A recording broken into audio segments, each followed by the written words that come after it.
But Kyle Lemmerman will put total leather for TCU. Chris Culliver, one of the deep men back. He returned 5 kickoffs for Carolina last year, 2 to the house.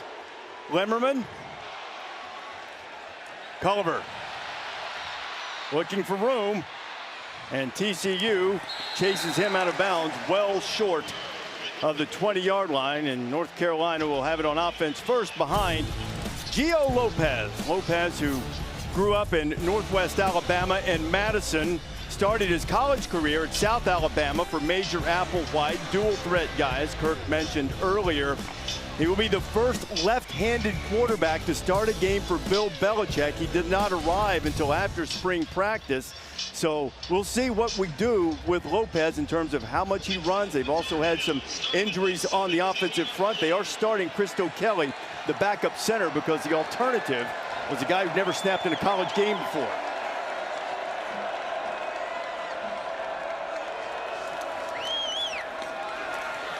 And the first play on the ground goes right to Caleb Hood. And Caleb Hood, and a good pickup on first down, Kirk, as we take a look at our impact players brought to you by Voya. Yeah, you're going to see a group of backs by committee here in this game for Carolina. Nice run there by Hood. Benjamin Hall also Ship on the outside one. Most talented receiver. DO11 gives him the most pressure for TCU. And great group of linebackers. Obi Izor is the inside number 4. Most experience and the guy that really has to step up for the Horned Frogs tonight.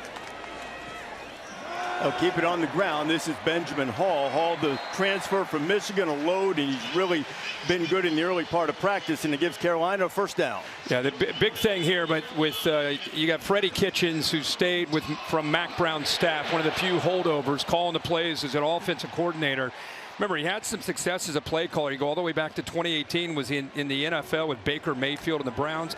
Wants to be physical. They want to run the football to set up the play action game.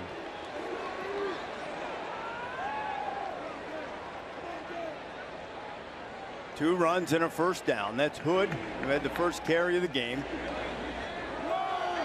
And Hood finds some more room, and that's his second 9-yard carry of the night. And they're moving and getting creases here in the early going. Well, this is good communication with, remember, 70 new players. You really wonder how things will work out when it comes to communication, the continuity. Good job, and good job of pressing that to the inside by the back Hood, and read that double team. Lopez's first pass. He's got a man out there, and hauling it in is Jordan Ship. And the first pass of Gio Lopez's Carolina career is an explosive play. And when you run the football, watch what it does to the linebackers and safeties. Their eyes get into the backfield. It allows you to work across like this. See how he's a little hesitant, looking for the crosser, but nobody gets back deep. Good job of putting that out in front where Ship can make a play on the football. It's exactly how Carolina wanted to kind of set up this offense with a new quarterback and a lot of new pieces. Establish the line of scrimmage, make your quarterback comfortable, then let him throw in rhythm and get a shot downfield. Picked up 39 on the big pass play to Ship. Now the RPO on the slant. Ship again, and he's dragged down at the 5. First and goal, North Carolina. 19 yards on the play. Yeah, the eyes of the quarterback there, Ship, on the RPO. Really good job of feeling the safety come down to help out and run support. Again, go back to those first few plays by Freddie Kitchens. When you can establish that run and make that a threat, even in the opening drive, you can lull those safeties and backers to sleep, get them out of position, and then hit them with a quick RPO on that glance route for another first down. So first and goal. Hood, who's had a couple of good runs on the drive. Lopez has hit both of his passes. Now Gio going to run it, and he'll be knocked down in the backfield. And that's really the first good play for the TCU defense. The first guy there was Jamel Johnson. Yeah, Johnson came up flying. That's what they've been doing. This time he took away the threat. You know, that's a complete quarterback run, design run. They will not hold back at all. They're confident in what he can do. He's physical, very strong lower half. He almost looks like Tua in his uniform, and the way he, being a lefty, he's got that look as far as his size of his body. But he's tough to bring down, but a great play that time by Johnson in the open field. Ran for nearly 500 yards at South Alabama last year. Leave it with Hood. Hood for the goal line, stranding and goes in, standing up. Touchdown Heels.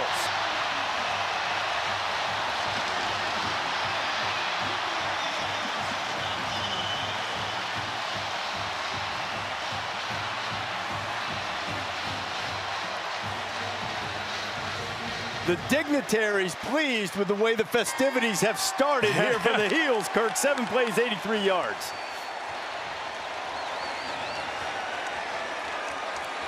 Now Reese Verhoff on to add the extra point.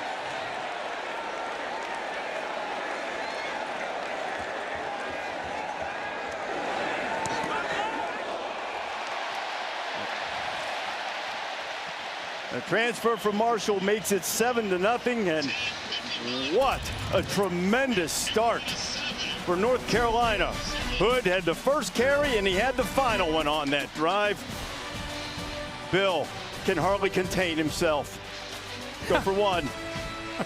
I mean, that might be the Holy Trinity of North Carolina right there. As it gets right there. With Roy Williams, Lawrence Taylor, and the great Michael Jordan, who Herbie said he wanted to go meet before the night's over. If I'm leave for a little bit, I apologize.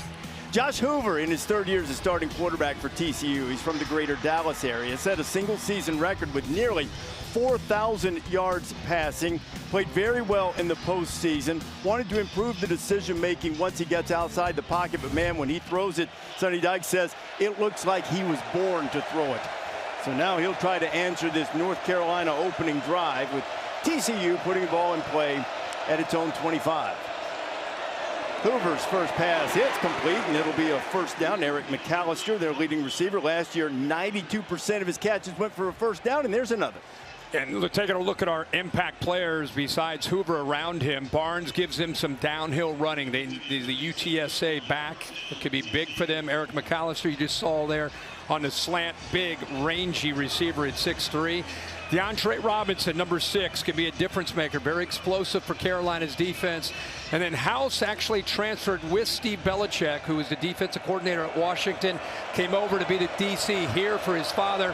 And House came with him from Washington, has really been helpful with the scheme. Another pass to McAllister, and this time McAllister will be knocked down just short of the 40. He's not the only guy. A guy was helping out on the tackle there that came over with Steve Belichick was Thaddeus Dixon. It'd be a good matchup with Kendall Briles, obviously with his father Art, known for that system where it's very, very fast with the tempo, multiple formations, try to create a lot of confusion, and they're an RPO heavy team. So see how that matches up against Steve Belichick and his Carolina D. The ground for the first time, and Kevorian Barnes, who had transferred from UTSA, found absolutely nowhere to go. Andrew Simpson was there, transferred from Boise State, who's been the leader for this defense. You know, that time Leroy Jackson, 91, got in there and influenced the play. You'll see him right here. What's interesting, he just keeps trying, just working back to the football, and his backside ends up stoning the back who's trying to get a little bit of room to run. So good job by that defense. Flying to the football. They gave him a yard on it. TCU good on third down a year ago. Hoover firing incomplete as Dixon had McAllister all locked up, and it'll be fourth down. Yeah, there I think Hoover probably predetermined with this pre-snap movement that he wants to get the ball out here, but look at the tight end release here. If he would have given this a little bit of a time, look at that, that's a first down, but I think he determined before that snap he wanted to go to his go-to target, Eric McAllister. He missed the tight end there for the first down. So TCU will have to punt it away. That is Ethan Crom, senior from Australia, one of the Pro Kick Academy guys. Will Hardy, the veteran Carolina safety, was back there to return it and didn't have a chance. Short kick goes out of bounds, and North Carolina, which had a spectacular opening drive, has really good field position starting at the 35. 25-yard punt.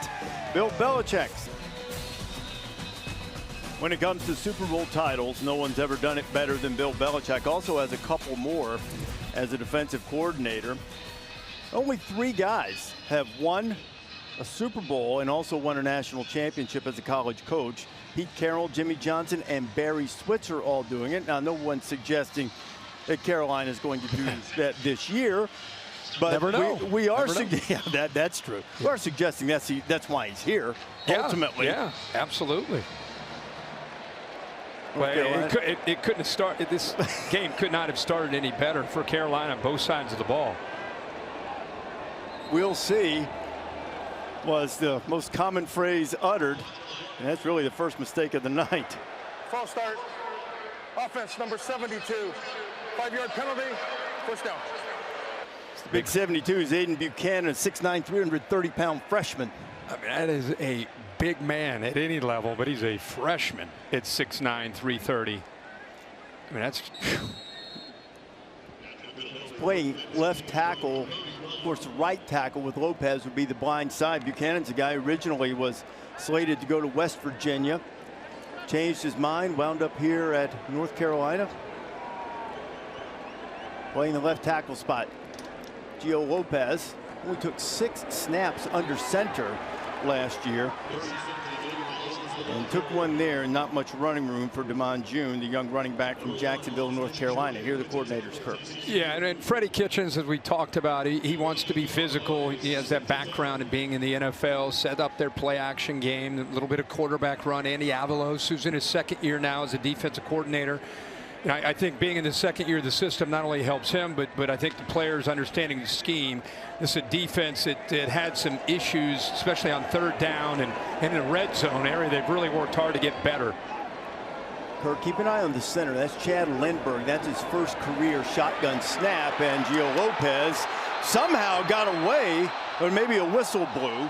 And they did not like this here as Zach Chapman was applying the pressure, number 0 for TCU, as this drive has not started as well as the first one for the Heels. Third down. Really good job here, a little twist. You'll see him coming, working from the outside back to the inside after that little movement with the linebacker blitzing. And he's able to just overpower the right guard, Daniel King. Crowd, like you say, frustrated. They thought Gio Lopez with that low center of gravity able to pull out of there, but he's sacked and now 3rd and 23.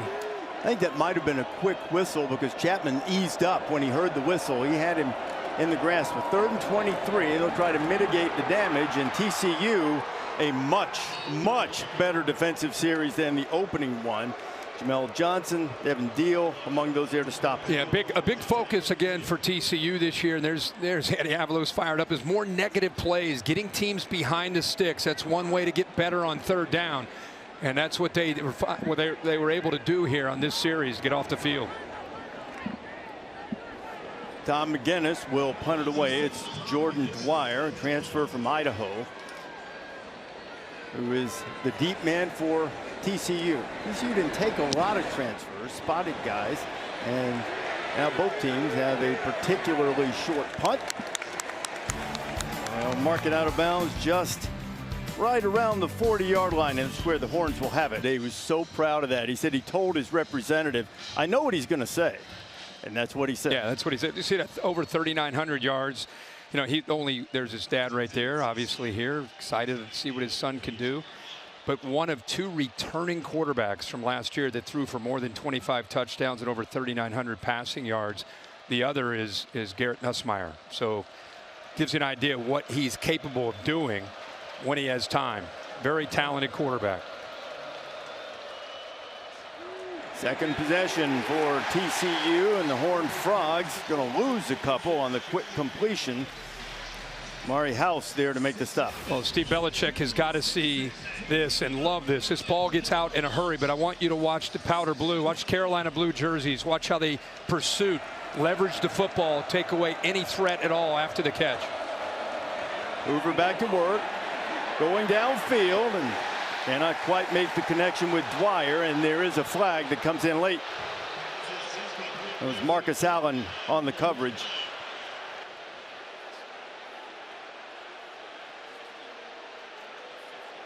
These 2 corners for Carolina, maybe the 2 best players on defense, certainly 2 of the 3 or 4 best players. It's our Big 12 crew led by Kevin Marr. Sorts out The flag, a little discussion. Well, if he got him in the middle of the route around the 50 of the other 45 on the jersey right there. It's not late, it's early on the route itself right there, grabbing that jersey.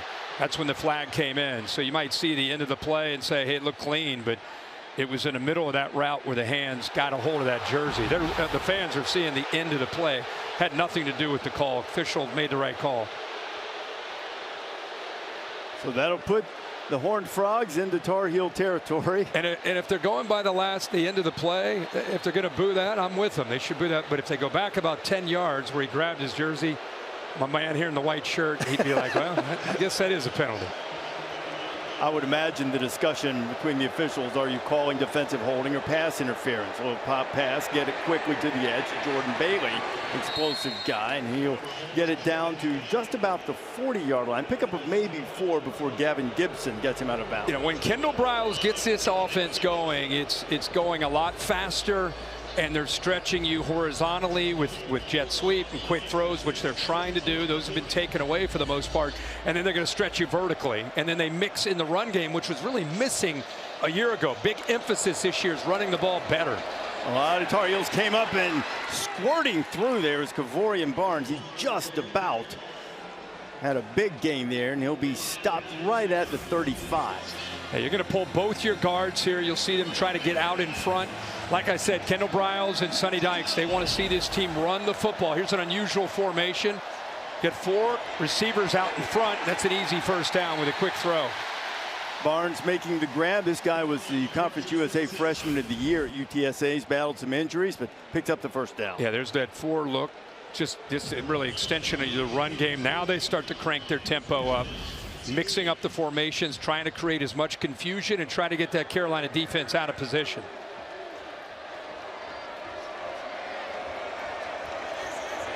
Yeah, you got 70 new players. You're going against tempo. They've had a month to try to get ready for this style of offense that you see quite a bit in the college game. You don't see it at all in the NFL, but Steve Belichick at Washington last year has seen it. They're riding with Barnes, and he rumbles down inside the 30. One of the things you might see, they're waiting late in the clock. Reminder that the communications into the players, the helmet communication goes off at 15 seconds on the play clock. I'm just liking to see right now that Kavorian Barnes is bringing a very different downhill physical look to this offense. Like I said, if this offensive style doesn't have that balance and they can't establish the run, it really neutralizes what it can do. Do a good job picking up the backers. Hoover puts it right on the money. What a throw to Jordan Dwyer, and the Horned Frogs have answered. 27 yards. It's a nice job here. TCU answering, this time looking like the offense they expect to have this year. And it's a good job. We're bragging about Barnes, his willingness to run and get downhill. This time he does a nice job of stepping up and picking up this backer blitz. With a middle field safety, you got a one-on-one shot. And with Hoover's accuracy, look at that ball. Right over that outside shoulder, right exactly where Dwyer, the transfer out of Idaho, could go get it and get that touchdown. Great play, great drive by the Horned Frogs. 6 plays, 58 yards, took a tick over 2.5 minutes. Number 94 as well for TCU. So Kyle Lemmerman, strong lead kicker. They had a little bit of a kicking issue in camp in terms of a little bit erratic. They think they've got it straightened out. Lemmerman's first attempt of the night will be a PAT to tie it. Boy, Hoover can throw the football, man. That pass interference set that up. Marcus Allen wasn't pleased with that call, but not much defense for that kind of throw that Hoover just made to tie this game at 7 late in the first quarter. But when Bill Belichick came in and was announced, he and Mike Lombardi, they went to work. They tried to figure out, what can we do here? We've got to get the right personnel to fit our scheme and our attitude and our culture. So right away, you have 13 new assistant coaches. They went out, brought in 70. Reese can help you understand how you can bring in 70. Normal year, in old days, you'd bring in 25 guys. Right. Now you can bring in 70. We saw Coach Prime was able to do that. And now with Mike Lombardi here with Bill, they decided to go out and bring in a bunch of guys. Well, the rules, Kirk, obviously, as most people know, vastly different now. There are no limits on transfers. You don't have to sit out when you transfer. You also have the new revenue sharing there, so more of the players can be paid legally. Yeah. So you had 40 guys come in as transfers. They were able to sign or bring in 30 freshmen, and you just have an overall roster limit now. So they are among the top. It's the third most in Power 4. West Virginia has brought in a few more than that. Brought in more than anybody. So that's why you can overhaul your roster this quickly, but putting it together is tricky. And interesting, we asked him, we sat down with him yesterday, Coach, now that you did 70 with a lot of the transfer portal, do you see that being the way of the future? Are you going to do it the way you built the Patriots, more with the draft and sprinkle in some free agents? He said that's exactly how we're going to do it. 26 and beyond. They just needed to try to make those changes to try to fill some holes right away, and there are a lot of them as far as what they had to work with. So moving forward, it's going to be more about trying to create the foundation with high school recruiting and then sprinkle in the transfer portal. Well, to that point, Kirk, TCU has 48 new players, but 33 of them are from high school. Only 15 transfers. That's the second fewest in the Big 12.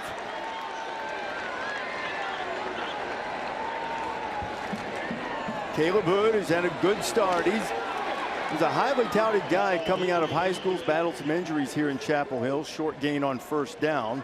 Caleb Elarm's Orr with the stop. Yeah, they've moved Kelly back, who was the center on that opening drive when they were right down the field. Freddie Kitchens now has called 11 plays in this game, 9 runs and only 2 passes. So again, we said in the outset of this broadcast, want to establish the runs, be physical, and then get your pass game and your RPO and play action game going.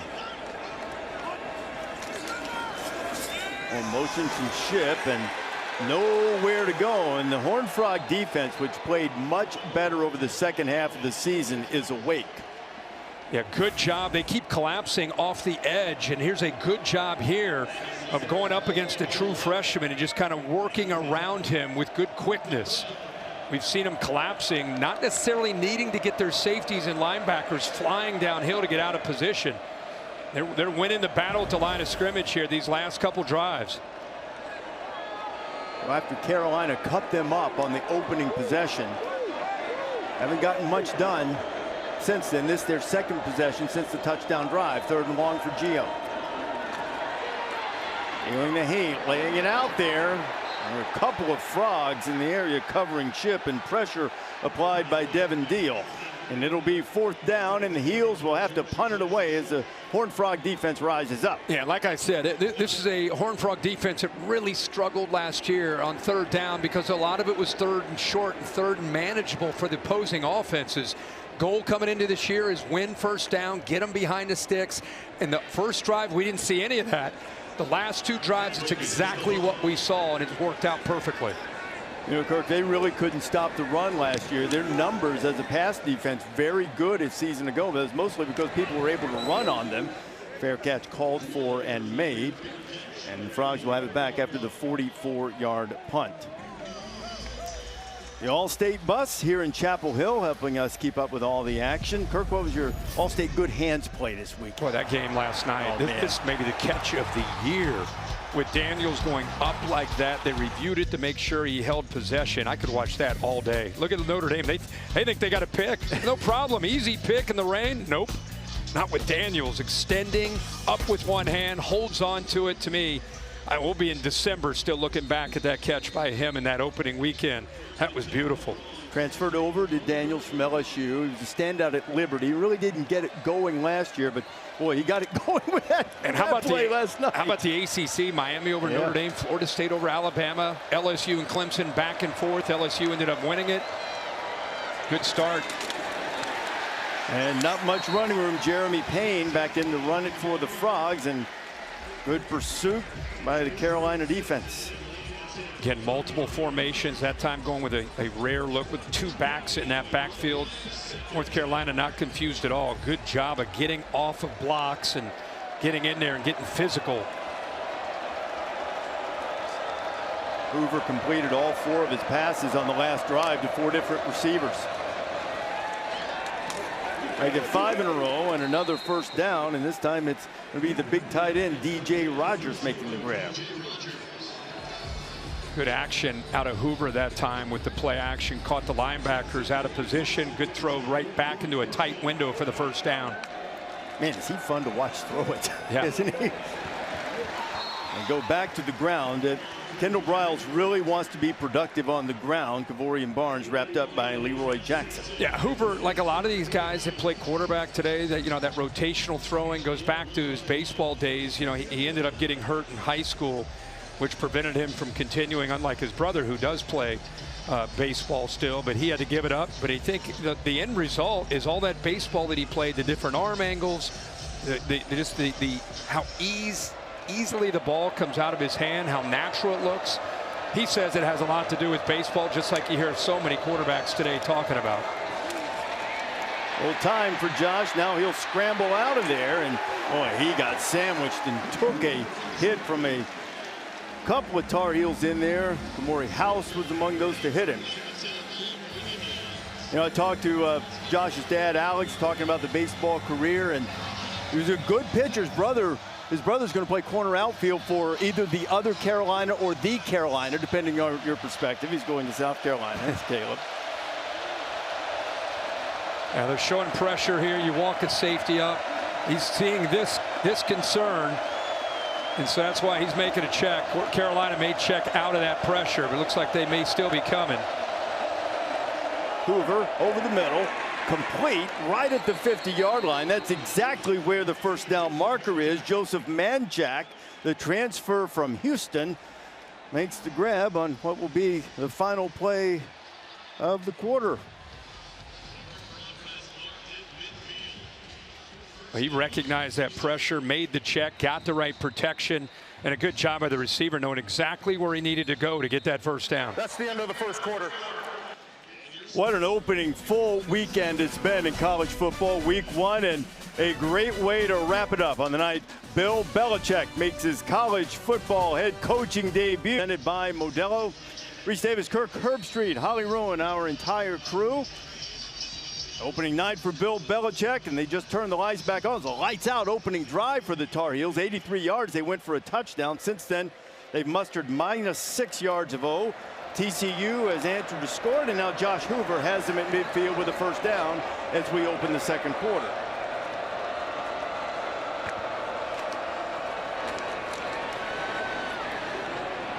One of the better runs of the night for TCU and Kavorian Barnes. Again, TCU, an ability to get downhill with Barnes, and I think you got to give the offensive line some credit as well. Now they're working together, communicating, even on the road here, handling the different movement from Steve Belichick. Barnes sticking his face in the fan, getting really close to the 40, which is the first down marker as we check in with Holly Rowe. Well, they are going downhill with Kavorian Barnes. That's why they brought him in from UTSA, where he was the 2022 Conference USA Freshman of the Year. They said he's got super quick feet in the hole, and his contact balance allows him to run between the tackles. You've seen it. Sonny Dykes told us we went east and west way too much last year. This year, we're going north and south, and you see the commitment early in this game to run between the tackles. Holly, he's a guy whose rushing totals have dropped the last 2 years. That's largely due to being banged up. Picture of health. He's been great in camp and off to a good start tonight. And there he goes again, breaking tackles, and he's down close to the 30-yard line. A pickup of 9.5 on first down. Well, just a nice job again. I mean, we love to see what Barnes is doing, but I want to focus on the right side of this offensive line. Watch the job that they're doing here, working up on the double team. Watch the offensive line do what they need to do. Open it up. He finds the grass and picks up big yards. This time Carolina's in the backfield, but they can't get the big fella down. Spinning away from Tar Heels. He's got the first down, and he's down to the 27. Smith Vilbert was there trying to make the tackle, and Barnes ran right through it. Low center of gravity, bouncing off. I mean, Carolina had penetration. He looks like he's down for about a 2-yard loss. Spins out of that, breaks another arm tackle. Well, Belichick and Steve Belichick will not like that tackling on that second and short. Hoover lays it out there right on the money, and making the catch is DJ Rogers again, his second catch of the night. Yeah, free release there, able to get out, allows the quarterback to be able to throw in rhythm. puts the ball out in front, anticipates well. Second time we've seen the big tight end Rodgers get his hands on the football. 6'4", 250. Continuing to move the formations, personnel groupings, try to affect the communication with this Carolina defense. Picked up 14, now first down from the 13. And maybe a little miscommunication. He's looking for Dwyer, and it's incomplete, and there's a flag down on the play. Yeah, flag came in late. They're going to call it on offense. Marcus Allen saying, what did I do? You know, I think he already got nabbed for one he didn't like. Offense, 15-yard penalty, repeat second down.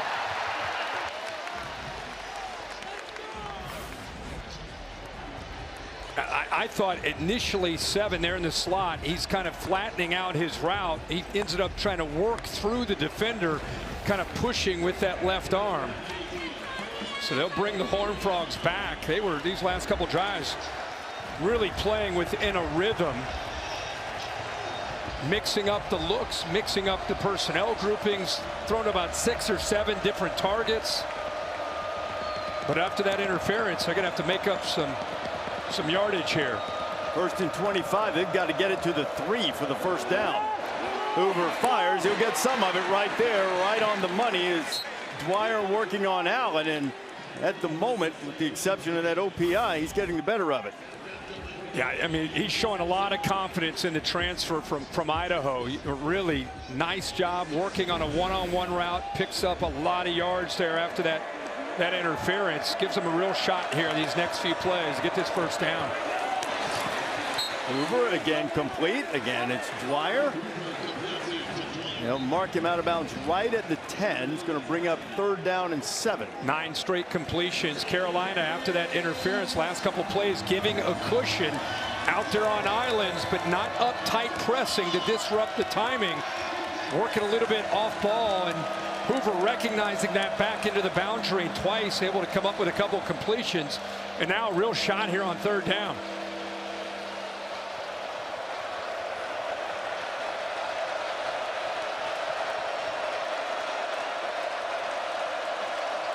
Tar Heel Trout trying to help the D.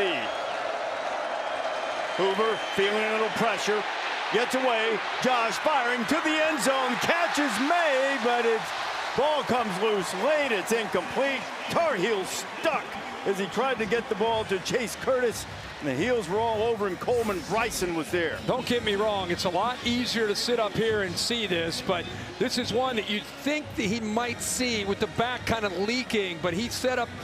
He's going to make this throw into that corner, but the running back kind of leaked out late, and he would have walked into the end zone, but he tried to squeeze it in to the big tight end, Curtis.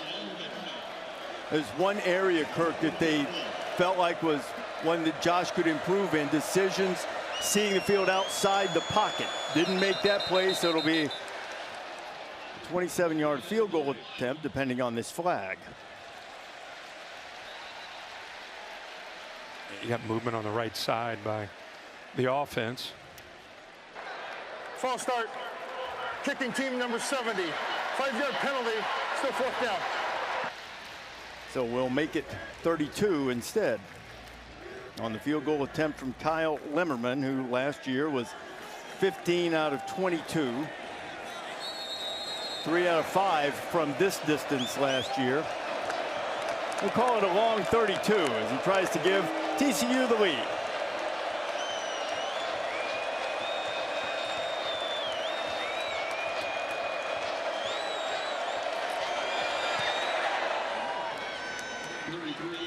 Kick on the way, it is true, and TCU has scored 10 straight, and they've taken it every level. We've had him on game day a few times. Yep. Knows the history of the game inside out. Dad's a longtime assistant coach at the college level. His regular season debut in the college ranks. Chris Culliver going to bring it out. Mentioned early how dangerous he can be, but Culliver's going to be tripped up short of the 25. Well, that opening drive for North Carolina was pretty. 83-yard drive. They went a lot of jumbos, which was interesting to go with that look. Got Hood going with that look. They were able to control the line of scrimmage. Also, most importantly, set up good play action. See the linebackers and safeties getting downhill, expecting run, get lost in that deeper crosser. Able to put that right on the money to one, Jordan Shipp, and then here again that jumbo look off to the right, able to win things. And it looked like they were going to have a big night offensively, still might, but the next 2 drives since then, 6 plays, negative 11 yards, both 3 and out. Let's see what they do here on their 4 series. Gil Lopez pulls it. He's going to take a shot down the field. He was trying to get it to Alex Taylor. There's a little hand fighting there, chanting Canada out there for TCU, no flags. Yeah, Channing Canada does a really good job here of just kind of getting right into the face of the receiver, stride for stride, right in his pocket there, able to locate the football late. And when you're in phase like that, you're able to get away with a little bit of hand guarding and touching there a little bit. If you're behind and you do that, they'll call it every time, especially if you don't locate the football. Davion Gallus in at running back now. Lopez trying to run quarterback draw, and TCU is having none of it. It'll be another 3rd and long. Paul Oyewale and Marcus Deal were there to stop it. Yeah, that time Kelly just got overwhelmed right in the middle of your screen. This is a quarterback's worst nightmare. They only rushed 3. Just power rushed him, bull rushed, just pushed him back into the backfield. Nice job by Marcus Deal. And again, I go back to the goal of the entire offseason, getting more negative plays, whether it's sacks or tackles for a loss, getting teams behind the sticks, and we've seen that now. 3 straight series for the Horned Frogs defense and Andy Avalos. Hood and Hall, running backs on either side of Lopez. And no running room for the Michigan transfer, and it'll be a 3 and out as Nnamdi Obiazor made the stop for TCU. You know, 3rd and long, running the football, and this defense, you know, you keep contained, not fooled at all. Good job of using that sideline. No chance at all. That's 3 straight 3 and outs for TCU. Boy, since that opening drive, Kirk, they've got 83 yards. The subsequent 3 drives, they've lost 5. McGinnis punts it away. Dwyer signals for the fair catch and makes it right around his 31-yard line. So the TCU offense goes back to work behind Josh Hoover after the 46-yard games where he really knew exactly what he had. He certainly wasn't punting on this game, but the growth was going to take a while, and some of that would be game action. You know, you bring 70 new players in, even if you're the greatest coach to ever do it, it's going to take some time to gel. It takes some time to really understand what you have, like you said. The way this game started, it looked like, you know, he didn't want to say they were good yet, but they looked pretty good. I know what to all of us. I know what was good, that opening script. Yeah. And the blocking. Yeah, no preseason football, which he's used to. Hoover fires out. He has another completion to Dwyer. Holly Belichick, hardly a figurehead during practice. No, we were wondering how hands-on he'd be with this team, and I can tell you this, on their final walkthrough last night, they're going over special team situations, and none other than Bill Belichick is acting at the scout team long snapper. Yes, he was snapping the football, making sure his team was ready for every situation on special team. He has been totally hands-on. And he has. You've seen a lot of the video of practice and him teaching fundamentals, which is one of the things he feels like they need to do if they're going to achieve the goal of being like the 33rd NFL franchise, which has been the calling card because they've recruited very well. Yep. Yep. You know, one of the things that the NFL is about is finding matchups, creating those matchups, and attacking them. And, you know, Steve and Bill Belichick obviously very, very dialed in on that. And what I've seen from Kendall Briles is going away from the corner, number 1, Thaddeus Dixon, and going after either Marcus Allen or now Conley, who's in the game, 26, into the boundary on that left side of the offense. We're in completion on first down from Hoover. Briles puts it back on the ground. Andrew Simpson makes the stop, the transfer from Boise State. You know, Simpson and House give them 2 really good linebackers because of the versatility. And watch how he finishes on this play. Able to beat the guard, bang. And it's a back that's been getting downhill, and that time this offense going sideways after that big hit. 3rd down and 9 for Hoover. Josh dancing away, keeping his eyes downfield. Oh my goodness, he threaded that in there. What a catch by Dwyer along the sideline. But Dwyer does a good job of working back. I think he's running his route. Now he sees his quarterback's in trouble. He didn't have much of a choice here. That ball was on him in a hurry. By the time he got off of Conley, that ball hits him right in the right shoulder. Just a laser from Hoover. Back to the ground with Jeremy Payne. Yeah, you talked about how Hoover, he's known for his ability to throw in rhythm from the pocket. Here, he puts that right to the outside, and if his guy's not going to make a play on that, it's going to go out of bounds. But I mean, Dwyer tried to work back, tried to get away from the corner, but the football, the way it was thrown, it just hit him right, like I said, on that right shoulder. His off-target rate when he leaves the pocket way up last year. That was right on target as they're back to the ground on 2nd down. They'll stop him 2 or 3 yards short of the first 3rd down coming. One of the intriguing matchups in this game was Hoover and his receivers, which I think they would tell you is a real strength for Kendall Briles, going up against Steve Belichick in the back end of, with all these new faces. The one thing I think they felt pretty good about is the back 7, and especially what they could do in that secondary. So it's been good against good. Need 2 on 3rd down. To the ground. And he'll pick it up. It was Jeremy Payne running right behind the offensive line. Yep, Cade Bennett, the left guard, picked up that inside linebacker blitz. Did a good job of pushing him to the inside and gave Payne enough room to get up in there. That was a lot of traffic, but with that block by the left guard 60, he's able to find enough room for that 1st down. Now from the 23, Horned Frogs threatening again. Hoover pumps to the outside, the good feet to get away.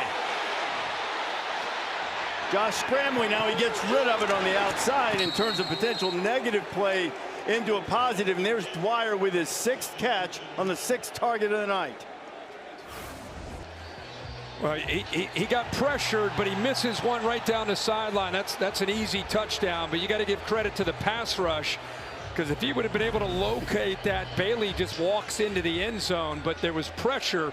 His eyes had to go down, so he misses Bailey, who was kind of a little bit of a stutter before he went on the wheel route down the sideline. Little running room for Payne off the right side. I'll bring up another 3rd down. Yeah, it is tough with the looks and the tempo and the different jersey numbers that are coming in and out. Talk about a tough first game for Bill Belichick and Steve Belichick when it comes to communication. It's one thing to prep it in August. You think you have an idea, then there's different formations, there's different personnel, and it's very easy with the tempo mixed into that to lose a guy or have your eyes in the wrong spot against Kendall Briles' system. Kavorian Barnes, running back, split out wide to the right, empty on 3rd and 4. Screen, and that one's off target and intercepted. Caleb Kost. Rolling on the field is an interception. First down, North Carolina.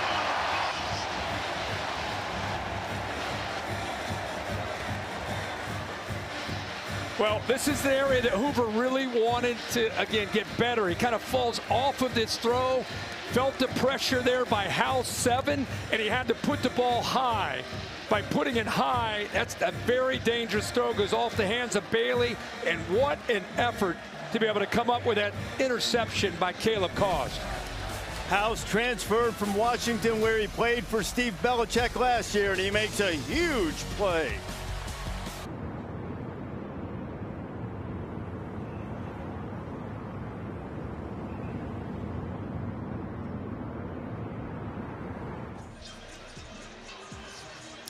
North Carolina just got an interception, kept TCU from building this lead. Great pressure from Maury House, Caleb Kost with a pick, and now back to work. And they haven't gotten anything done the last 3 times they've had the football.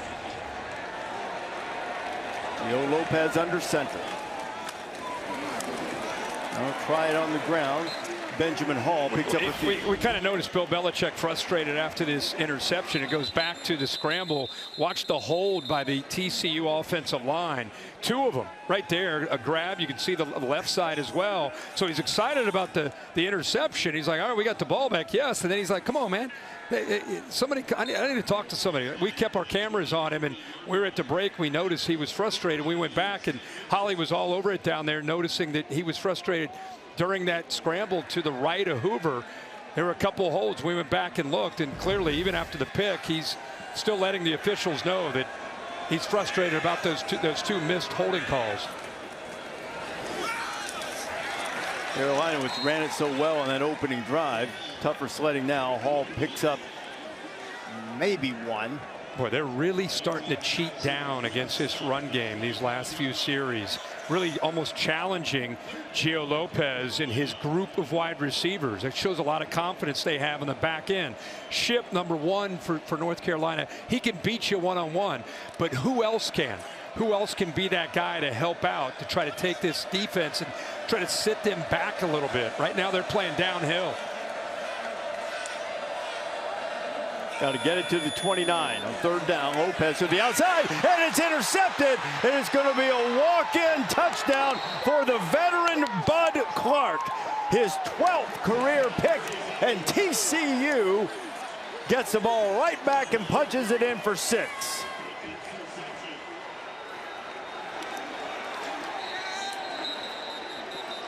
He is the leader of this defense. He had a pick 6 in that college football playoff semifinal against Michigan when they went to the national championship game. Might have celebrated early. Well, he baited the young quarterback Lopez, being a veteran safety. He gave a big cushion to make him feel like he's got the easy throw for the first down. Unsportsmanlike conduct. Scoring team number 21. 15-yard penalty will be enforced on the kickoff. That's number 21's first unsportsmanlike foul of the game. Bud got a little over exuberant. He is now just one interception away from TCU's all-time record, and a costly turnover for Gio Lopez and the Tar Heels here inside 4 minutes to play in the first half. With Bud Clark completely showing his experience and just baiting Lopez on that third down play to think he had what he needed for the first down. Third and about 5. He had a cushion at about 7 or 8 yards. Gave him a pre-snap look like you've got what you need, and then broke on it. Lemmerman's extra point splits the uprights, and the Horned Frogs up 17-7. Yeah, Bud Clark is, like I said, a veteran guy. He's played a lot of football. He's just kind of sitting back here waiting to see if he can bait the quarterback into a throw, and then does a good job of breaking on the ball, almost anticipating that this throw is coming out, and then just steps in front. I mean, like I said, that's experience, that's great athletic ability, and then that's knowing the down and distance. Knows exactly where he needs to be because he knows where the sticks are. He knows the ball's going to be coming out right around the sticks at the 29-yard line, and just timed it up perfectly. An important thing for this defense when Bud decided to come back to play another year instead of going to the pros. Quickly turned on Belichick after Carolina stopped the drive with an interception. Surprised we've not seen a little bit more of Gio Lopez, quarterback in the run game. You know, whether it's zone read, quarterback power, just something to try to even the numbers at the line of scrimmage. Really hasn't run the ball at all today. He's got 3 carries for negative 14 yards. A lot of that's just sack yards. So I think we saw maybe the opening drive one time it was a design run, but would be surprised to see Freddie Kitchens maybe go to that. Try to slow down this confident TCU defense. And North Carolina a chance with good field position. The kickoff coming from the 20. And Culliver's going to get it to the 35 as we check in with Holly. Well, after the opening drive, TCU's defense has really shut things down for North Carolina. Sonny Dykes told us just how challenging it was to prepare for this team. He said 70 new players, a lot of new coaches. We were trying to pull film for everybody. And then he was out golfing with Denver Broncos head coach Sean Payton, and Payton said, hey, if you thought about the quarterback run game, go back and look at what he did against Cam Newton when he was with the Patriots. So Sonny goes back and pulls that video, and now you've seen it. They've done a good job tonight against the running quarterback of Gio Lopez every time he's run. So shout out to Sean Payton. Giving tips, getting any tip you can get when you got 70 new players in an opening week. Well, Sonny also checked with a couple of Bills' former players that have Texas Tech ties, as he does. I asked him, who are they going to be loyal to? You and the alma mater of Danny Amendola, Wes Welker, or Belichick? He felt pretty good about it. The common thread was Bill's going to do what Bill does. Go back to that jumbo look that was effective in the opening drive with 6 offensive linemen. Worked on that left side where they had those 3 linemen to the left of the center. Got to push anyway. Hood and Hall together with Lopez in the backfield. It'll be Hall looking for the edge. He's got the first down, and Benjamin Hall takes it up to the 48-yard line. Devin Deal with the stop, 10-yard pickup. And the 2 backs there together, they feel that Benjamin Hall could be the most talented back that they have. Good worker, just a complete back to transfer over from Michigan. That time both of them in the backfield, and in fact that play worked so well. The threat of the quarterback run in there and a lead blocker. Yeah, when they get that going, you can go back to 1st and 10, play action or RPO. Lopez under center. It's Hood. Caleb Hood gets it into TCU territory to the 49. It's funny you say that. I mean, it just tells you where we are. Bill Belichick leaves the NFL, where, of course, majority of the time his teams, his quarterbacks would always huddle, and he comes into college, he picks up Gio Lopez as his quarterback, and Gio Lopez has never huddled. High school, college at South Alabama, he's looking over at signs. It's been a learning experience for him. It's different. You know, you got to command the huddle. You're looking into the eyes of 10 teammates, and you got to call the play and say it in a way that you believe that this play is going to work. So it's been a work in progress, and done a good job with a different coach, especially Matt Lombardi, his quarterback coach, and helping him develop to become more of a complete quarterback. Tar Heel legends on hand. Look ahead to Michigan and Oklahoma. They look serious. They'll be there. They look very serious. It's casual Monday for Desmond. No tie. It is. North Carolina trying to put something on the board before the half. Gio Lopez pulls it down, going to run with it. Gio is knocked down just short of the 45. Jamel Johnson's had himself a game tonight. He's been very active with this Frog defense. Yeah, Johnson that time just mirroring the quarterback, almost like a spy. You know, the last time Gio Lopez had completed a pass was 8:12 Eastern, which was over an hour ago. Yeah, hour and whatever. 14 minutes. 14 minutes. Let's get a completion. Let's get a quick slant here and put that to bed. He's just 0 for 3, though. They've only thrown it 3 times since that opening drive. They have not converted a 3rd down yet. 0 for 4. They're really trying to go do it here. Trying to go empty here to get the numbers for him, maybe on a quarterback draw, but they're blitzing. They got it snapped and it rolled to him. Gio going to fire it deep. He's looking for Ship out there, and all over him with excellent coverage was Austin Jordan. Well, the timing is off because the snap bounced back to the quarterback. Now you got the slot fade, but really good coverage. I'm telling you, TCU with the speed they have on the back end, that was Jordan, the transfer from Texas. They just don't feel threatened, and they have been stride for stride in phase on those deep balls. Kirk, that's why we've brought up the center a couple of times tonight. That was Chad Lindbergh. We're certainly not picking on him. He's a transfer from Rice. He's never done it before, and they were concerned about the shotgun snap. Especially on 3rd down. Yeah, that one didn't quite get there. Now they've got a problem handling the snap, and a really good job to get that punt out of there by Tom McGinnis. Almost had a Sean McDonough trouble with the snap moment there. Pretty good job to recover. Yeah, it was. And just like you say, just to recover that and get it out. Actually, the snap was actually, from what I saw, pretty good. Just off to his right, just slipped through his hands. Yeah. Lucky it bounced off his thigh, gave him a chance, and boy, so close. How about that? Australian, though. That was a little bit of Australian rules football there. Yeah, it was. At least he didn't do that hand pass thing. That would not have worked out well. And a little bit of frustration there. And of course, special teams. Bill's baby. You know, he loves special teams. Worked very hard on them, but that was just an unfortunate operator error for McGinnis. Could have been much, much worse. But now with 53 seconds, TCU has it 80 yards away from the end zone. First down completion. Well, you got a veteran quarterback, a good group of receivers. You got 3 timeouts. So even though they're starting at their own 20, they're thinking at the very least trying to get into field goal range, especially with Kendall Briles' aggressive mindset. DJ Rogers, that big tight end, they were really high on his ability and potential. He has 3 catches tonight. That one picked up 5. And stopped the clock getting out of bounds. Here's Hoover on second down. Throw it underneath. And Barnes out of the backfield.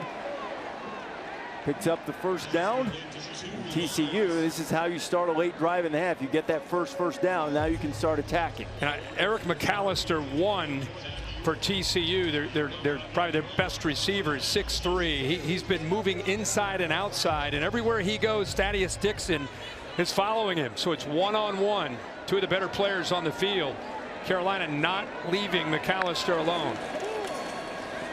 They'll go to the ground this time with a full complement of timeouts. They can afford to try to pop one, and they'll use a timeout here with 36 seconds to play in the first half. DeAndre Robinson, big transfer from Florida. TCU, their first charge of the half.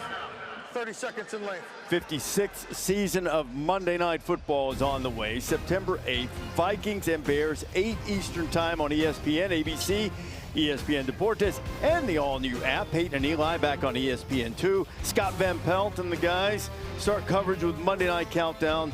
Their crew at Soldier Field, that'll crank up at 6 o'clock Eastern time, 5 in the greater Chicagoland area. Yeah, Ben Johnson leaving Detroit as the offensive coordinator, becomes a head coach to help Caleb Williams. Got some good pieces around Caleb Williams. Going to be exciting to see what the Bears can do. J.J. McCarthy era starting in Minnesota. What a great way to open up Monday Night Football. That'll be a good one. Well, Ramses and the fellas here in Chapel Hill really need to keep TCU from tacking on some more points. A 17-7 lead. The Frogs have scored the last 17 after Carolina took the opening kickoff, marched right down the field, went up 7-0. Since has been all TCU. Another completion to Dwyer, who keeps his feet, heads for the boundary very wisely, and the clock stops with 31 to go. And I don't know it officially, but they continue to go away from one. Thaddeus Dixon back to the boundary against Allen and Conley. A lot of times, like I said, you know, you've seen Dwyer get his opportunities. He has 7 receptions to lead to lead TCU. Most of it's been up against number 29 with the soft cushion into the boundary. It's almost like Carolina's okay with giving that up. They just won't want to give up the potential explosive play. That's why they got Thaddeus Dixon following McAllister everywhere. Hoover pulls it, has a completion. It's Manjack on the grab, the transfer from Houston, and now all of a sudden they are right there on the edge of field goal range with 24 ticks to go. Pickup of 18. Yeah, Deary, the center, gets a little bit downfield there on that RPO. The linebacker came down. Good decision by Hoover. Hoover again.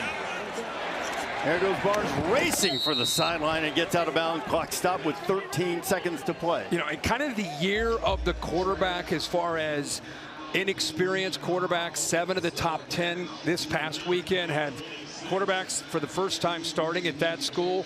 It's just another example of having a veteran quarterback, a guy that's played a lot for his school, understands, hey, we're at our own 20. We got 3 timeouts. I've got, you know, at the beginning of the drive, 3 timeouts, able to kind of navigate, move down the field, easily in field goal range.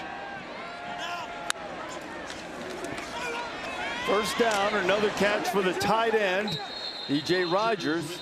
I mean, it's like everything they do, his mind's working quick enough that he quickly has an answer. So not only have they moved into field goal range, 9 seconds left, still the 1 timeout. You'd like to think of maybe taking a shot or 2, maybe into the end zone. Clock operator, please reset the game clock to 10 seconds. We'll see how they've scored.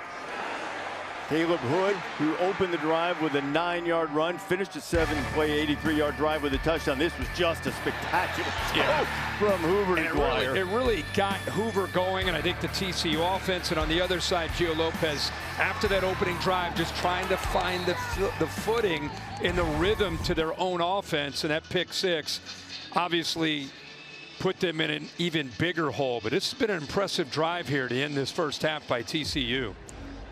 What do you expect to see in terms, you got to assume they're taking at least one shot to the end zone. What are they going to try to do? Well, you could go 4 verts. You just want to take some shots and try to create some vertical space here in a tight window inside the 20. If he gets rid of it quick enough, maybe you have 1 play for sure with a 1 timeout, maybe 2, depending how quickly he gets it out of his hands. To your point, he's been masterful on the drive. Throwing it to the end zone, good coverage over there. Nothing doing, 6 ticks left. And that time they did go at Dixon, and that's probably why they've been avoiding him. And Sonny Dykes not going to mess around with this. I think he's going to send out the field goal unit. That's important that Carolina come up with that stop and not give up the touchdown, obviously. And a big part of it is not only you down 10, potentially down 13, TCU gets the ball to start the second half as well. Lemmerman looked really smooth during the warm-ups. This is a new surface. 33-yard attempt. He's made 1 tonight. And now he has made 2 with a 20-7 lead after Lemmerman caps off that waning moments of the first half drive. And the Horned Frogs will get the ball to start the second half. It looked for a second as if there might be a second or 2 remaining on the clock here in the first half, but they've let it expire, and both teams are headed to the locker room. So TCU has scored 20 consecutive points, and Holly Rowe is with Sonny. Nothing, and for really from that point on, everything has changed drastically, favoring Josh Hoover and the TCU Horned Frogs. Really have played well in every aspect, and look at what Josh Hoover's been able to do. First of all, he's 20 of 25. He's been able to play in rhythm, making quick decisions, very decisive, been very accurate. And when he's had time and he's had to work through his progressions, shown a lot of maturity. He's a veteran guy that's played a lot of football, especially a year ago. And here's the accuracy. Used the motion to move the defensive back, creates one-on-one down that left sideline. Look at that throw. Right over the left shoulder, and a touchdown to the transfer, Jordan Dwyer. And they're in rhythm. You throw in the interception, pick 6 by Bud Clark. Comfortable 13-point lead. And in my opinion, the way that first half went, it's a big drive for the North Carolina defense. That was the Capital One rewarding performance, and this is a rewarding run as Kevorian Barnes is out the gate, inside the 30, to the 10. Touchdown TCU, 75 yards and no flags. As I finished a sentence about how big of a drive this is for the North Carolina defense, Kendall Briles and company said it's a pretty big drive for us. We got a shot here.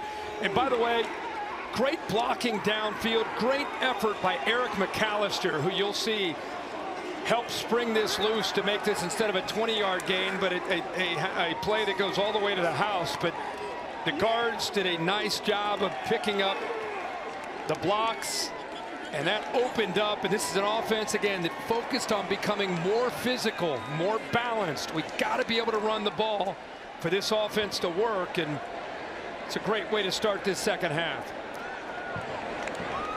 That makes it a pretty good TCU debut for Barnes, who was a Conference USA Freshman of the Year at UTSA and has a career-long touchdown run. Watch the guard kick out here. Other guard will come down and pick up this safety. It opens up very nicely. See the first guard right there? Boom, that's Bruno. Backside guard here, Bennett. Watch him work up to the safety. Hat on a hat and downhill running. And then watch one on the left there. Look at McAllister hustling downfield. Great job, great effort. Love to see it from a receiver who's known for his ability to make catches. But that's an offensive line that's been playing with confidence throughout this game. And a good job at a transfer from UTSA. Not just bringing downhill physicality, showing you he can take it to the house. Good job by his teammates opening that up.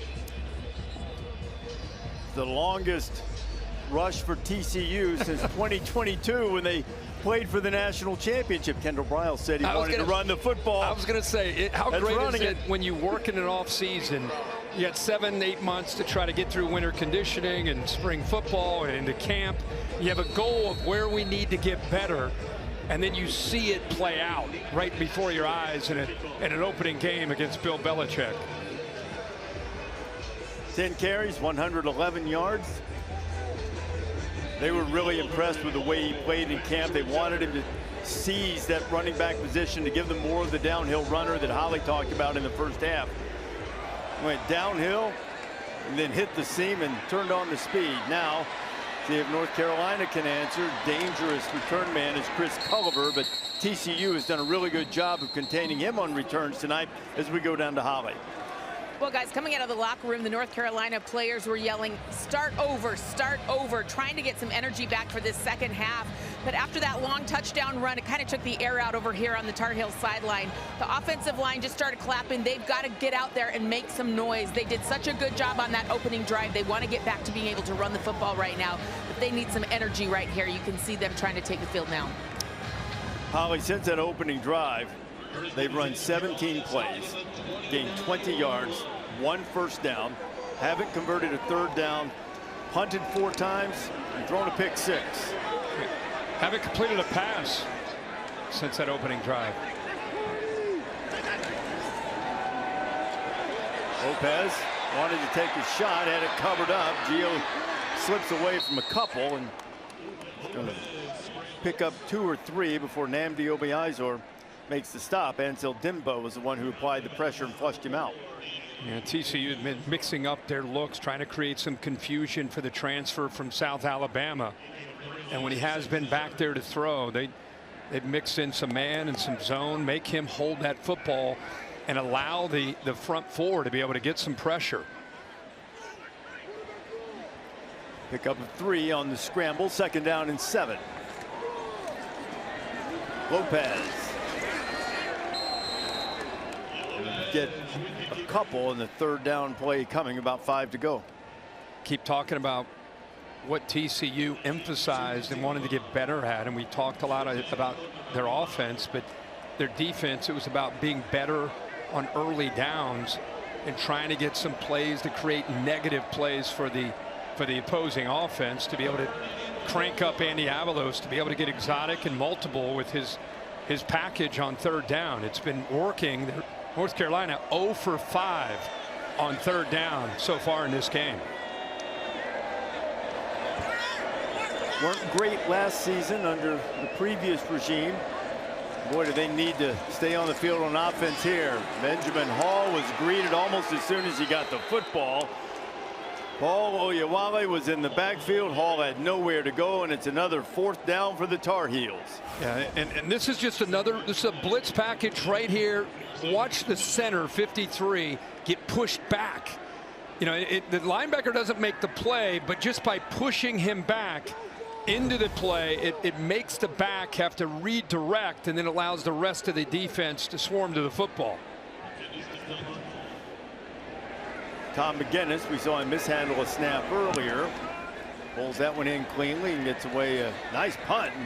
And, Dwyer almost misjudged that thing, but backpedaled and made the grab. And TCU will have it back at its own 15-yard line after the 51-yard. Lawrence Taylor, North Carolina legend, was a big reason why. And Belichick loves LT. They were together. They came by our College Game Day basketball show when they were here in the spring, and there is one of the greatest to ever play defense at any level of football. Lawrence Taylor. I think he's the best. I think he's the best. Yeah. There's some great ones. Yeah. Man, LT. Well, speaking of LT, we've got TCU running backs suddenly looking like their version of LT. Jeremy Payne meeting LaDainian Tomlinson. You know, the last time North Carolina and TCU played, LaDainian Tomlinson freshman year held 45 yards. TCU lost. They were trying to get their first victory over Carolina in a 20-point lead early in the 3rd. Last time TCU had a 100-yard running back was Imani Bailey back in the 23 season. He had 150 yards, and tonight Barnes had already at 111 after that big run. Two backs in there. Trent Battle in there with Jeremy Payne now as Barnes, after that long run's getting a rest. And Payne is a guy that they've tried to use like that a couple of times tonight. He is a good receiver. Caught a dozen balls a year ago. No, it's week one, and there's a lot of hype. Everyone's excited, you and I included, about Bill Belichick coming into college football. 70 new players. You're down 27-7. This game's been going sideways since the opening drive. So you look at TCU, you got Bud Clark, you got Josh Hoover, you got a veteran team. You know, you got some players that you can count on for leadership. With 70 new players, when you get down 20 in the opening week, who's that guy? Who are the leaders of this team that can help you believe you can fight back and get back into this game? Hoover drains the play clock, and then it's a quick completion. There's Payne. He's got a first down. He's up to the 45-yard line.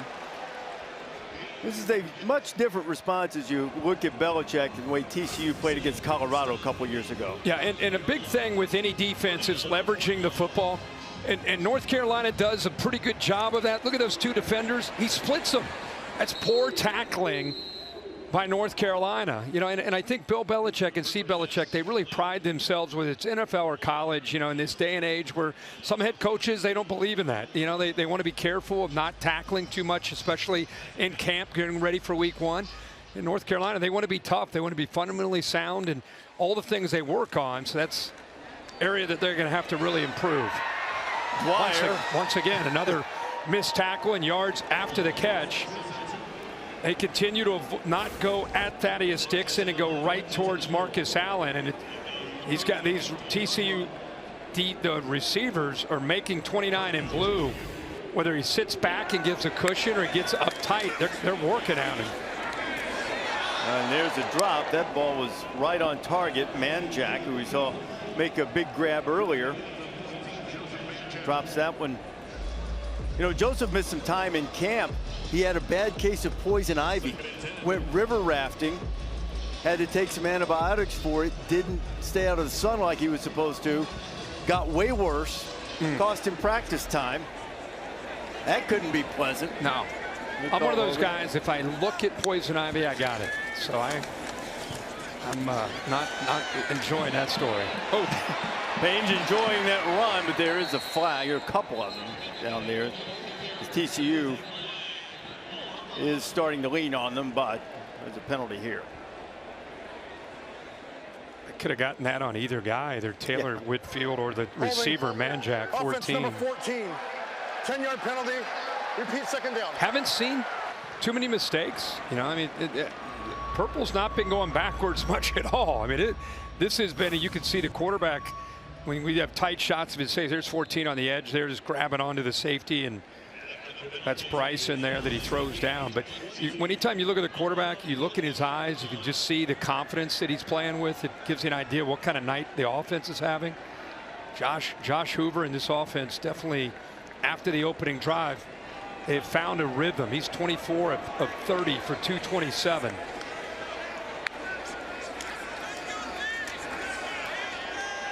On 2nd and 20, Hoover just loops it out of bounds. 3rd and 20. With more on poison ivy, here's Holly Rowe. Well, you know, we become experts in these things, but what we didn't know, I didn't realize, is just how susceptible it is to spreading. So if you have any contact with other people, it can spread quickly. So when he came back to practice, they did not want it spreading throughout the team.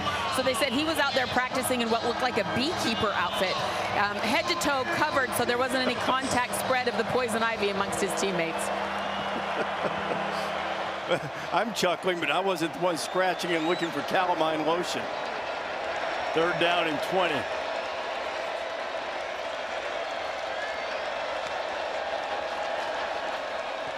Hoover right down the middle, a dart, and close to the first down marker. That's Chase Curtis. They call him the heart and soul of this team, and he's a little slow to get up. It's a pickup of 21. Boy, did he take a shot, Kirk. Yeah, he really did. What you see is a linebacker that ends up blitzing, showing blitz, dropping, and the result is look at the open space. Nobody reroutes him. He's just walking. That's almost like against air. The big hit comes in there late. But you can see all that space in the middle of that defense. Good quick read by Hoover and being decisive to get that ball out of his hands. And how about Curtis holding on to that ball despite that big hit? Check on Curtis when you come back. Hey, come out.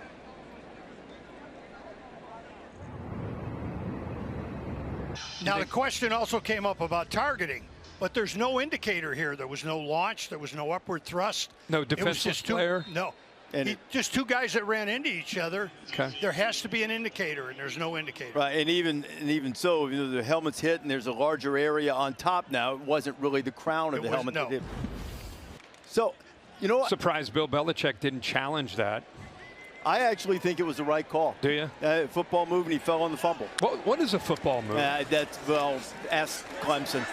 Into the open field goes That's a football battle. move. There's a football That's move a right football into the move. end zone, a 28-yard run, and the heels are getting the boot put right to their backside.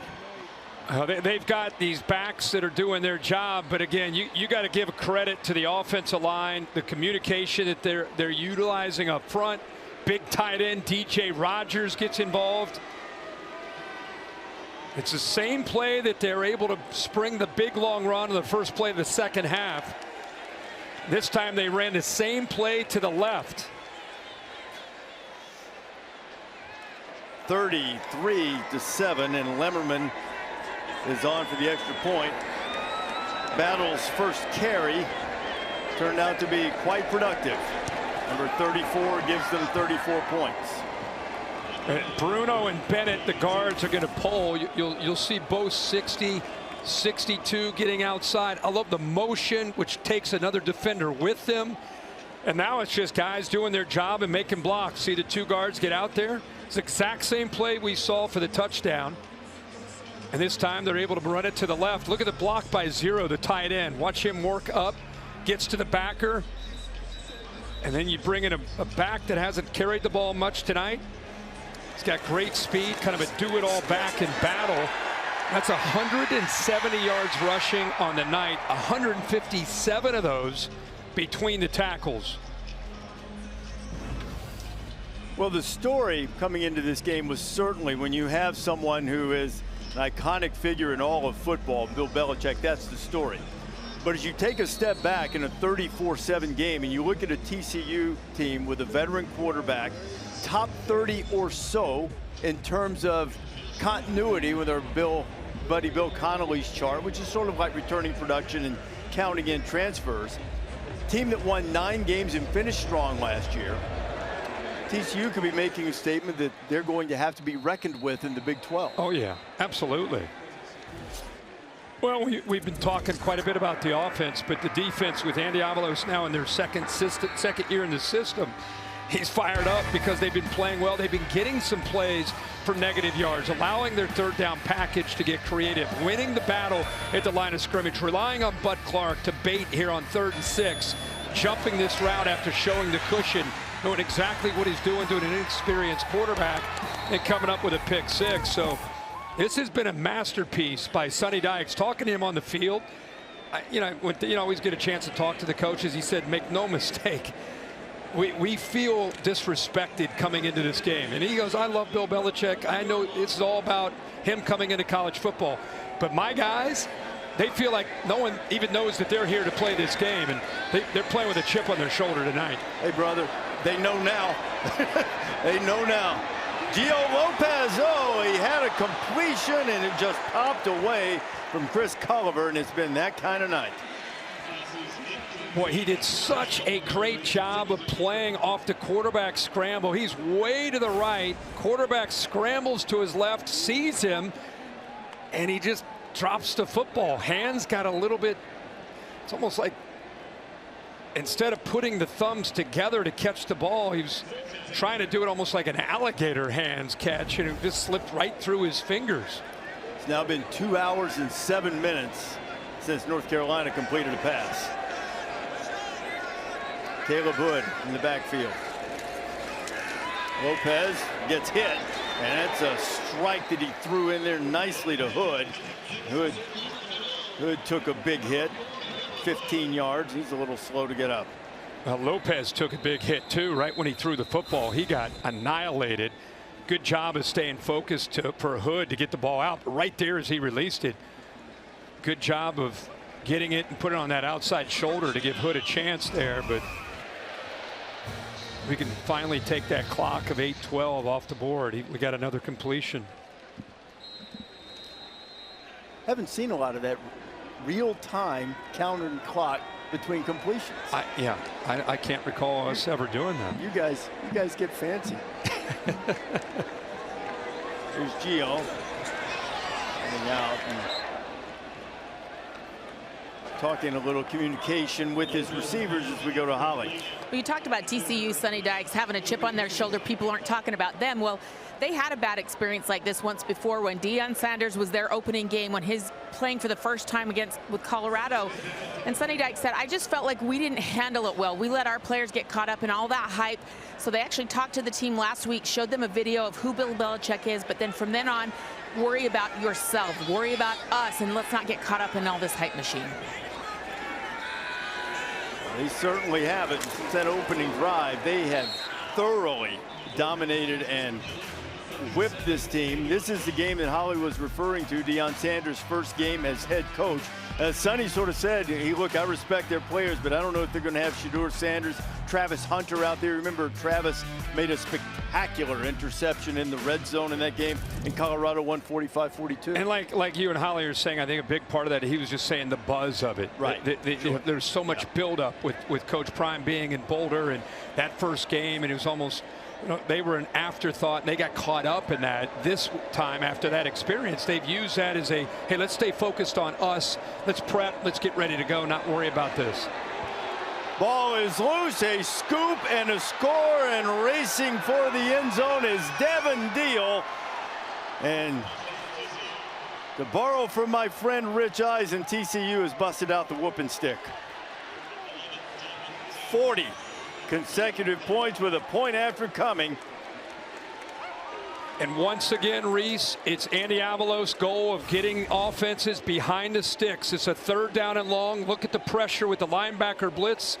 Good job of spying. Gets a little bit fooled with the pressure from the effort there from behind, from backs. Ball's on the ground, and there's Deal to pick it up, walking it in for his 2nd defensive touchdown. Deal had one. Bud Clark had one earlier. Devin will get the jewelry that comes with it. I know this is week 1. You know, we've seen a lot of teams. You don't want to ever overreact to what happens there heading out. But Big 12, a lot of coaches and players right now in the Big 12 are watching this game. And it's a team that you mentioned won 9 games, but there are some areas they had to get better. They're going to be a dangerous team this year in that conference. It is true that one game a season does not make, but if you're going to open, you might as well open the way purple is. Swarming, scooping, scoring, and rolling in Chapel Hill.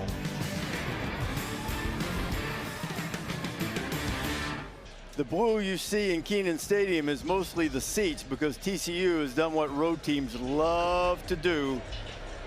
They've about half emptied the stadium. Half, huh? Okay, maybe a little more. I think they.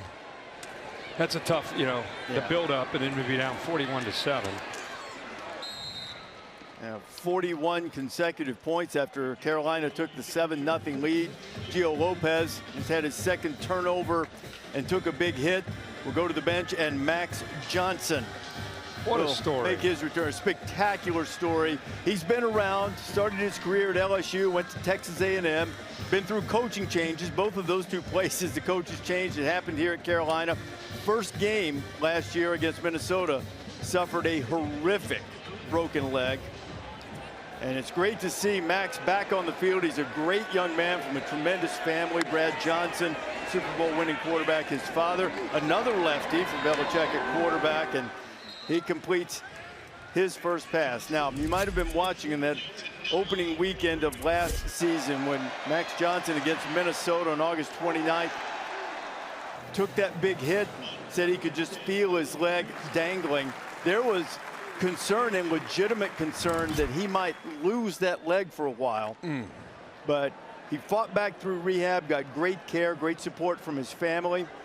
And here he is playing. He's been cleared, been doing everything, physically doing very well. And it's just great to see him back out there and getting to play as he tries to give Carolina something to feel good about. Third down coming, Holly. Well, Max Johnson spent 9 days in the hospital after that horrific injury, had a metal rod inserted hip to knee.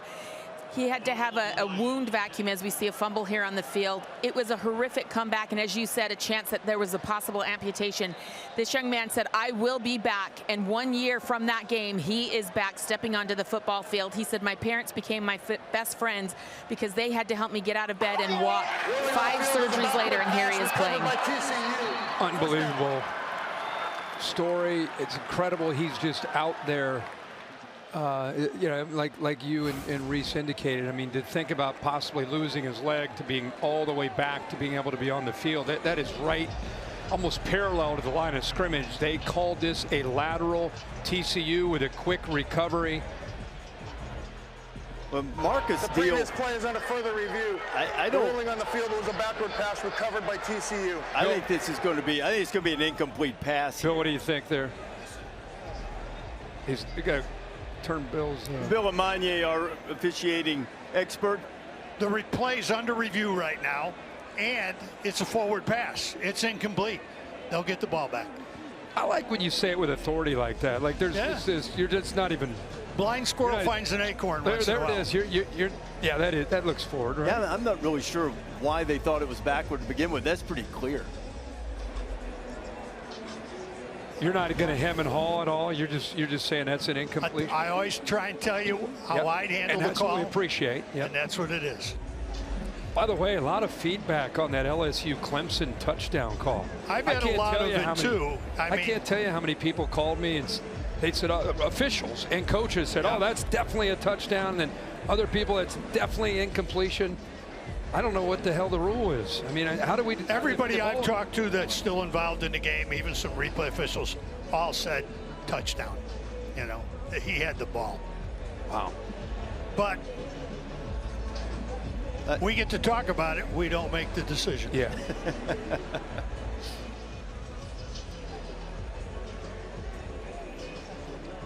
All right, here's Kevin Marr. After further review, it was an incomplete forward pass. It'll be third down. Holly, Max Johnson getting to come back out onto the field, and the rehab was a story of perseverance. Right. I mean, this was really tough. 3 hours a day, 7 days a week, Matt Johnson. And he said, I remember texting my dad, I took my first steps today. So that here he is back running, back playing. I want to give a special shout out to his mom, Nikki, his dad, Brad. They had to move into an apartment here in Chapel Hill to help their son. He could not do anything. And I mean, it just makes me want to cry that he is out here playing tonight, guys. It's just such a story of resilience and determination. The scar on the right side there, on the outside of his leg. Jeez. Max's brother tied in on the team, Jake Johnson. Boy, Max just took a big hit and delivered the football. Jordan Shipp making the catch. The TCU defensive line continuing to push people around. This time it's to left guard Banfield. Watch the push coming right through here. Just pushes him. It hits Max Johnson right as he throws it. Oh my gosh. I'm sure Max was wondering what that first hit was going to be like. It could have been a little less than that, I'm sure. But boy, did he stand in there and deliver the football. That's what I was going to. I was so caught up in the hit and hoping he got up that didn't have full appreciation for what he did downfield with his vision downfield to find Shipp.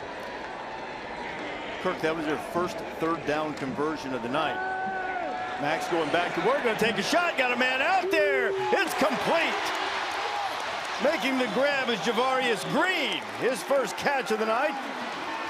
And Max Johnson's giving him a little late spark with a 39-yard completion. Boy, he does a good job using his eyes this way to try to hold the safety and then take that shot down that left sideline. And by doing that, he held him just long enough to the middle of the field by looking him off, allowed him to be able to squeeze that in. McFadden almost got over, but he just kind of sat right on the hash with the experience of Max Johnson trying to freeze him there, not let him get a head start down that sideline. So since First time North Carolina had the football. This is easily their best drive. Inside 4.5 minutes to go, and see if they got the snap off in time.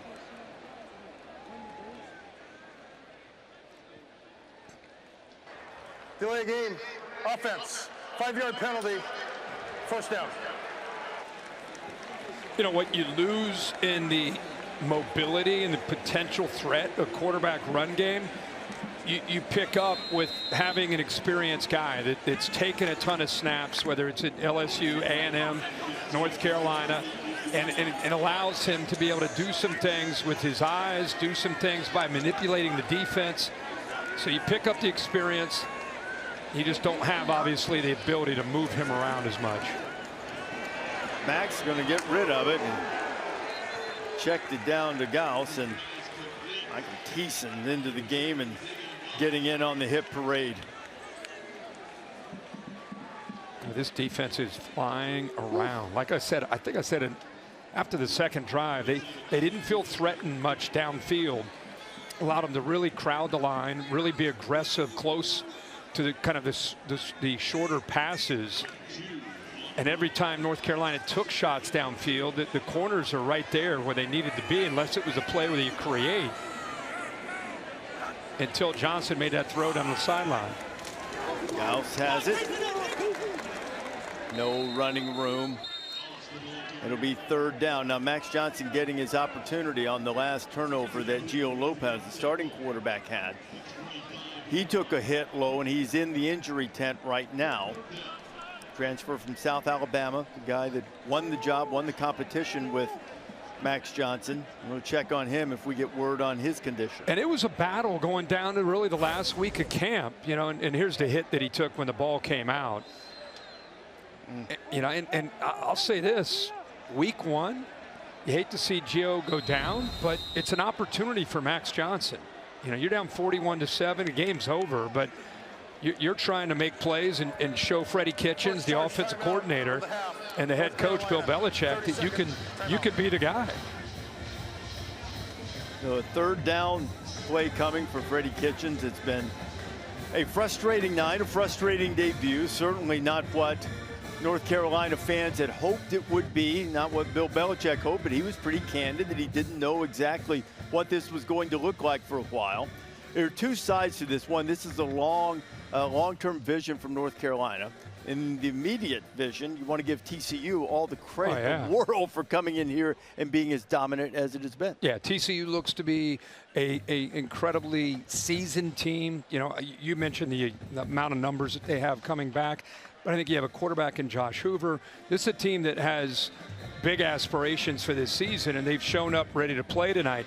The thing that I think with Bill Belichick and all the hype and hoopla about his team, you know, sometimes you look at 70 new players that are trying to gel. Bill Belichick coaching in college for the first time. I'm really interested to see that this next quarter and 2 minutes and 45 seconds with Max Johnson, more of a veteran, like I said, what he can do here with this team and see if he can help this offense kind of calm down. Another one right on the money. Completion is going to bring up fourth down and short. That's Gauss again, running back, who's proven a reliable target out of the backfield. If nothing else, what you've seen since he's been in here is he's getting the ball out quickly, and he's making good decisions, and he's throwing the ball accurately. You know, and it's really all you want to see. They haven't had a whole lot of success at all throwing the football, but that's his strength, coming back, getting back, and putting the football right on the money and getting it out quickly. So 4th and 2 is North Carolina. See if they can put another one into the end zone. Maybe salvage a little consolation prize. Pushing it straight ahead. Goss got up there, and they'll move the chains for the first down. Well, Bill Belichick always talks about smart, tough, and dependable players. This is week one. You know, the season's not over. So if you're a football player in Carolina Blue, you're being evaluated every single play. And what you're going to find out at 41-7, it's kind of like when you're out here on this field. They talked about coming together as a team when it's 100 degrees out and they're running sprints. This is worse than that because it's mentally and emotionally worse than that. How do you respond when you're down 41-7? You're going to find out who wants to play football for the rest of the year on this last quarter. Johnson buying a little time, finds his man. That is Ship. Ship dancing down toward the goal line. He'll be stopped. They're going to mark him down right at the 2. Nice mobility there by Max Johnson. He got away from some pressure from his left. He's able to break contain. Still showing he's got that mobility despite that devastating injury, and that's their difference maker on the perimeter. Jordan Ship won. I mean, if you're going to find a guy that can win one-on-one, sit in the soft spot in the zone, just kind of have some natural instincts, clearly there's Ship and there's everybody else on the perimeter for Carolina's offense. Headed down toward a half-minute to play in the 3rd quarter. Carolina trying to get one in. Max Johnson firing, touchdown, and it's his brother Jake. That's great. Johnson to Johnson puts one on the board for the Heels. Now that was a great drive. I mean, that's what you want to see when you're down 41-7 and more than half the stadium's emptied out. This game's over, and you got a team that's still out there fighting. I mean, you can build on that. You can build on that. You can watch the film, and you can use the example of Max Johnson coming in and providing a spark and using the experience that he has to be able to make the plays and throw the football accurately. 6 of 7 on that drive. It's not the first time he's found his brother in college. They played together at Texas A&M prior to coming here, and has to feel good. Max to Jake puts one on the board for the Tar Heels. Yeah, how many times have they thrown this, right? He's right here. Does a nice job in his stop route of just kind of letting the receivers around him affect the defense, and then he just kind of sits in that spot. Love the accuracy. Look where he puts his football, just to the outside, away from the defender, the linebacker. Easy pitch and catch, just like in the backyard when they were growing up. You know, Max Johnson, think of the adversity he went through his own personal life that Holly just told you about. 41-7 to Max Johnson's nothing. You know, let's go out here, guys, and compete and get better. Number 18 is now There's the wearing progressive number 42. pylon cam to show you the nice throw and catch for the touchdown. Boy, after all that family's been through, what do you think they feel like right now? By the way, his last touchdown pass prior to that one was also to his brother. Maybe they've got something working Little brotherly here. love. Yeah. Now there's Brad. You know his story. Played at Florida State, won a Super Bowl with Tampa Bay. Mom was a tremendous volleyball player at the University of South Florida. His uncle, our friend and colleague, Mark Richt, the former Georgia Miami head coach. And not a lot to smile about for the Tar Heels, but I think with the Johnson family, just seeing Max back out there and seeing the brothers hook up for a touchdown makes it eases the sting a little bit, I would say. Like I said, I mean, at 41-7, you know, this game's over, but everything that Max Johnson went through, fighting in camp to try to win the job, coming up short, losing the job to a first-year transfer, and then instead of going in the tank, he just kind of kept prepping and kept thinking maybe he'd get his chance. And in the opening game, who would ever think you're down 41-7, you get the chance to come into the game, and that was the best drive other than the opening drive, by far the best drive we've seen all night from North Carolina. And it was the execution that stood out to me, and clearly knowing where to go with the football and not even thinking about being down in the game. He just went out and executed and led his team to a touchdown. Looked good. Now TCU has it back. Kavorian Barnes, who had a long touchdown run to start the second half, that was really the one that was a knockout punch for Carolina. It was 20-7. We were trying to make the point that they needed to make a stop there. If you get a 3 and out and you get the ball back, who knows? But yeah, that was. Instead, he went 75, built it to a 20-point lead, and TCU has poured it on ever since. And the Frogs firing that blood from their eyes. They're up 41-14 going to the 4th. Sonny Dykes' team making a statement and spoiling a night for Chapel Bill.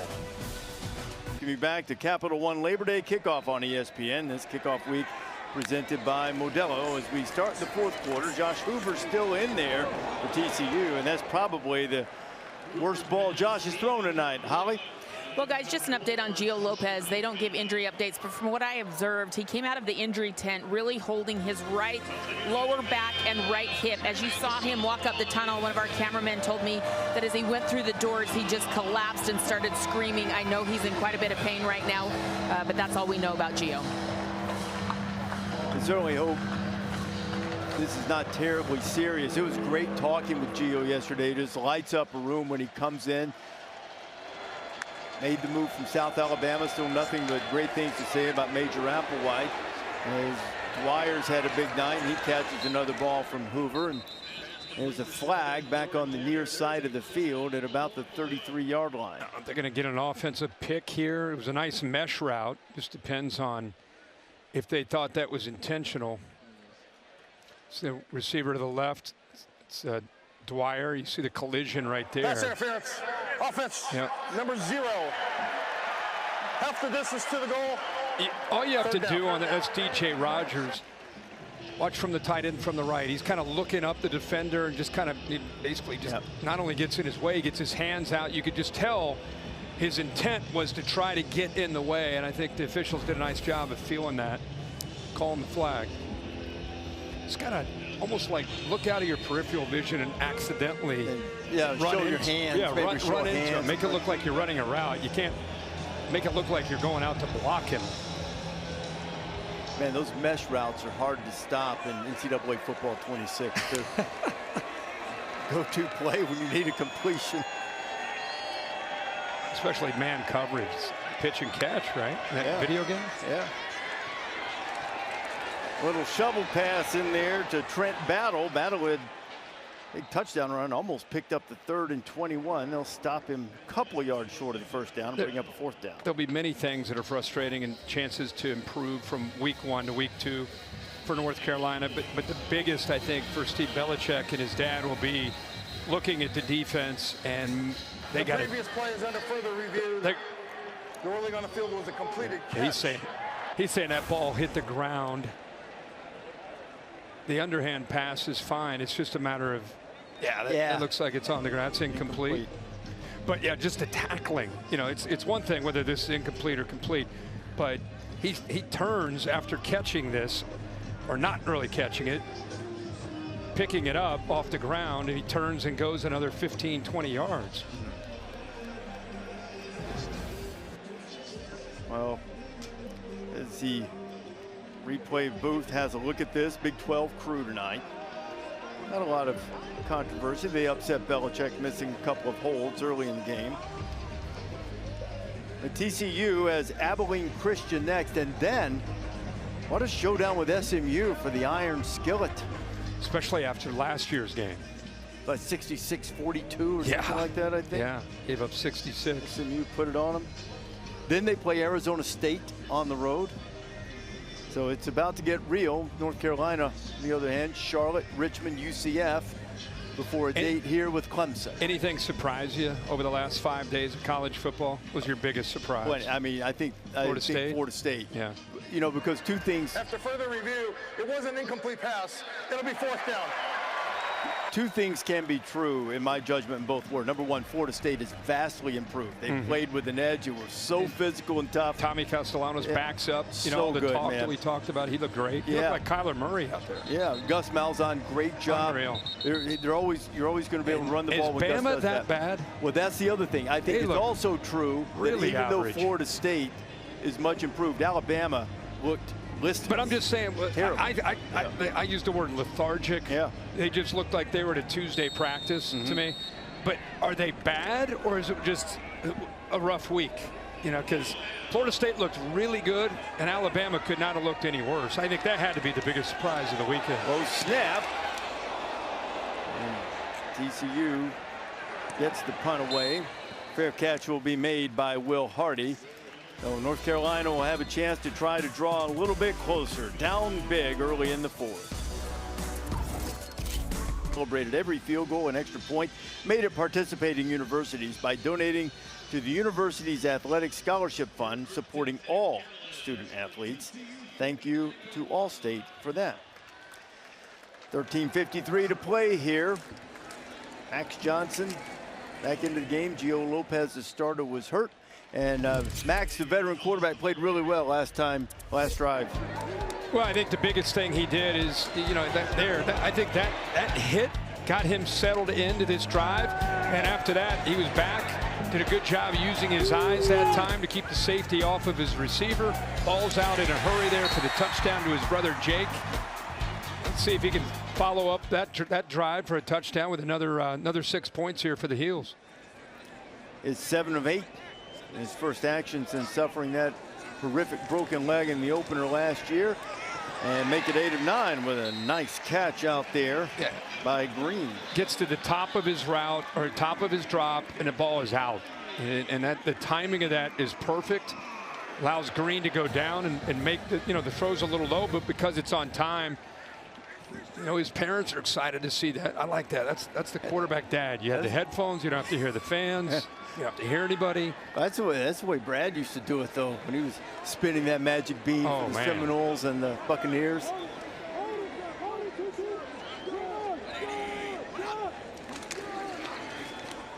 Johnson again, on target again. And catch by Alex Taylor. He's putting on a clinic right now with different throws, different levels. Again, we know it's 41-14, but if you've watched this whole game with us and you're looking at the clock, you're thinking, you know what? Max Johnson here is just giving these guys, he's giving them some rhythm. He's giving them an identity.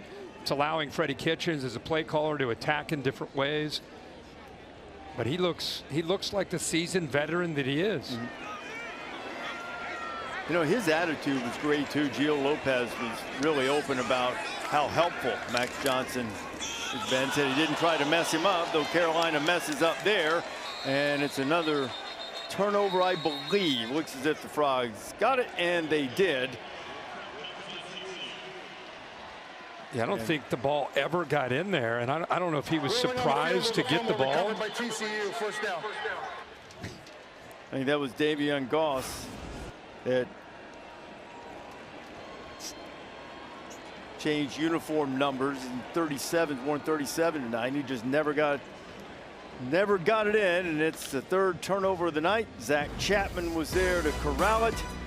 And 41-14, 11:47 to go. The Horned Frogs have the football back. For Wallet. Stars came out to see Bill Belichick. His day certainly started better than it is going and better than it will end. First night as a college head coach. First time they had the football, they went 83 yards, took a 7-0 lead, and since then, it has been all Horned Frogs all the time. 41-14, under 12 minutes to play here on Labor Day night. Glad you're with us. Reese Davis, Kirk Herbstreit, and Holly Rowe. Thanks for sticking as well. Scott Van Pelt coming along shortly. Reaction to this day, Josh Hoover's still in the game. And now they're running the football, and it's Nate Palmer getting his first action. And it'll be first down for TCU. And, Bill Belichick, his dad, Steve, obviously huge influence on him, longtime coach at Navy, other places, was running backs coach here in the mid-50s. That's Bill when he was 3. Going way back. When he was. You think he always knew he'd want to try to come back here? You think he just right place, right time, this stage of his life? I think probably that, but I think you said to him yesterday in our meeting that you expected maybe someday Navy because of his affinity for the Naval Academy. I could have seen that. Largely grew up there, and now Nate Palmer's running through tackles. Nate Palmer with fresh legs, wanting to get his act. And I tell you, Evan Gibson sort of got run over. His 26-yard gain for Palmer. I think the most frustrating thing for Bill Belichick is going to be the 3 turnovers and so many missed tackles and some blown coverages. That's what week 1, some teams you struggle. There's another missed tackle. Dwyer, who's been in once tonight, trying to get him for a second time, and he'll be stopped short of the goal line. And Jordan Dwyer's had himself a night, well over 100 yards. In fact, he'll be over 160 with that catch, I think. Yeah, they're over 200 yards rushing now. Dwyer's had a big night. Like I said, they've gone into the boundary and attacked that part of the secondary. let me correct that. They'd already updated the stat, and I did the math myself. But still over 130 is good. And you see Josh Hoover kind of hopping out of there. I'm a little surprised. He's got a little bit of hitch in the get along there. I'm surprised he's still in the game, to be honest. He gets stepped on. I don't know what happened there. That was kind of an awkward exchange with he and Palmer. Let's see if he gets stepped on. I can't tell. That right toe, maybe? Just a little bit. I mean, you and I both said in the commercial break, well, they'll take him out of harm's way. Abilene Christian next week, and this weekend in SMU. They're trying to get him maybe more stats. Another touchdown pass, and he's got it. That is DJ Rogers, who's had a good night. And Josh Hoover's feeling it tonight. Yeah, they're pouring it on.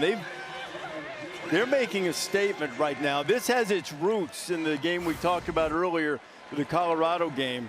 Well, and again, I think they were tired of the message throughout the last week or so, and they respect Bill Belichick, but it's almost like they felt that people weren't talking about them at all. A team that won 9 games with as much experience as anybody in the Big 12 coming back. Did a good job, by the way, of baiting the defense there, looking into the back corner, and then ended up throwing it to that front corner for the touchdown. But hopefully his night's over. 27-36, 284, and a couple touchdowns. Well, if TCU has had a rather lengthy memory about that loss that we've mentioned against Colorado, I would imagine that North Carolina might have a lengthy memory that could extend to Ireland next year when TCU and North Carolina square off in the season opener there. They're putting it on them. Could be ranked after that performance. But to the other point that you've talked about a lot about who you play, I still have the 3 teams that lost those big games in my top 6. Good for you. I mean, good. Those were good games, tough games. They lost. Yeah. Yeah. Good for you. Hope everybody follows suit there. So here are some of the things that it all started off with. The highest rated show in game day history because of the love for Lee Corso. Sure. It was remarkable. What a day. Remarkable. Congratulations to him, to ESPN, the way they did the show. Ohio State did such a great job. They went on to win the football game against Arch Manning. We talked about this. Probably the biggest surprise was how dominant Florida State looked. Good for the Seminoles. Hopefully they stay hot. Kalen DeBoer back to the drawing board with his Alabama team. Have Georgia, by the way, coming up in about 3 weeks in Athens. And not too long until Florida State has Miami in the not too distant future. Yeah. And then, of course, you had a great one on Saturday. Oh, man, that was a good game. And tell you what, I think LSU might be the best team in the country with Garrett Nussmeier. And with that defense, they went out and got some critical pieces. Blake Baker's turning them loose. How about Carson Beck? I think a lot of people are like, Carson Beck, he's going to Miami, took the money, doesn't love the game anymore. He reminded everybody that he and the Canes are for real. That was a good football game, and boy, they executed well. The defense looks great. Canes are going to be tough this year. I agree with you, and you know what else? I thought C.J. Carr in Notre Dame showed a lot of guts. Yeah. Get back in that game. Yeah. Had a chance. You know, Miami has a reputation of being kind of a quiet, it's fan base, but they're one of those fan bases when they know they have a good team and they've got a team like Notre Dame coming into their stadium, they show up, and that is a loud stadium in a game like that. Huge advantage for them, and you're right. C.J. Carr, I mean, they didn't get the ball downfield. A lot of it was short passing, but they did enough to be very competitive for the majority of that game. And a couple of times late, perhaps bodes well for the future for Marcus Freeman's team. And I think with Arch Manning, I think they'll have a chance to kind of get back. That was a tough ask to go into Ohio Stadium, defending national champs with a quarterback that really hasn't. He had a couple starts last year, but this is first. It's his team now, kind of moment against a really athletic Ohio State defense with Matt Patricia. But they'll go back. They'll learn from that. I think Texas is going to be fine. Tough schedule in the SEC, but I think at the end of the day, they'll still be a team that's going to end up making the playoff. I think so. I think Texas will be fine. I was really impressed with Julian Sayin.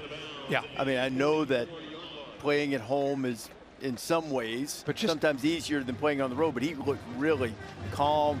Obviously, he's got arm talent. Looked really comfortable. Player, he just looked comfortable within the framework of the offense, and did a really good job of when he saw it. He got the ball out of his hands, and I think when the dust settles, I think people are going to look at Texas's defense. If they stay healthy, that is a nasty group. I mean, they got bodies on the inside that they rotate. They got edge, speed, and pressure.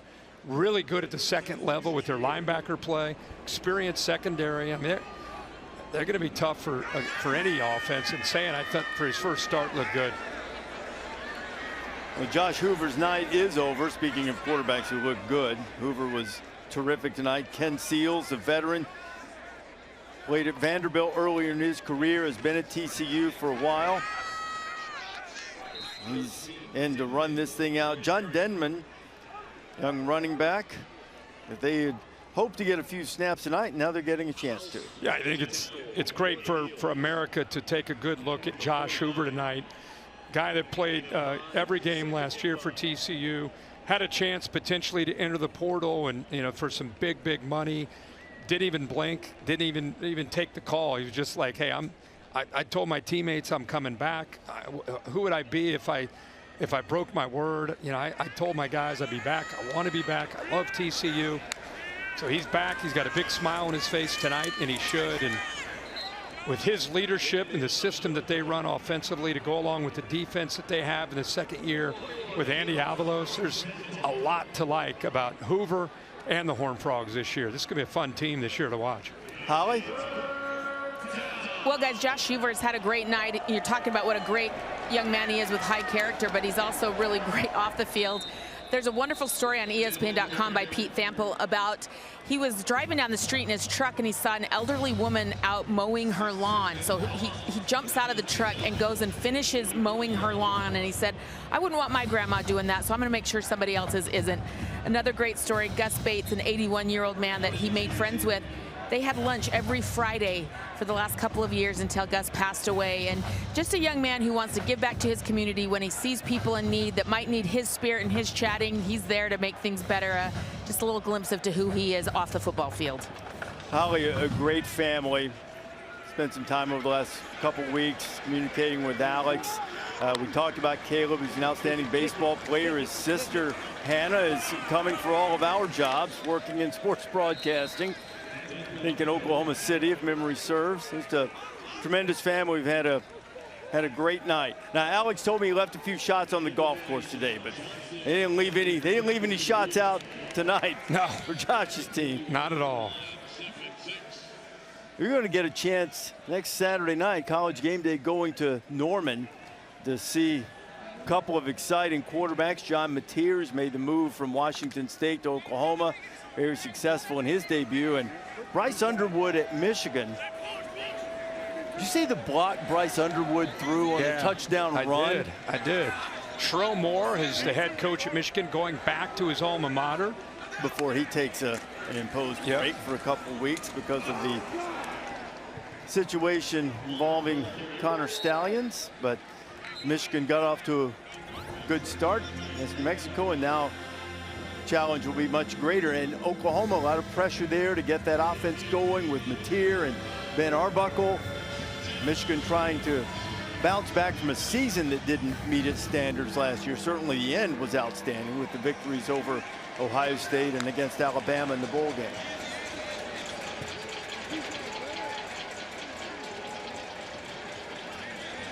Inside 5 minutes to go, 48-14.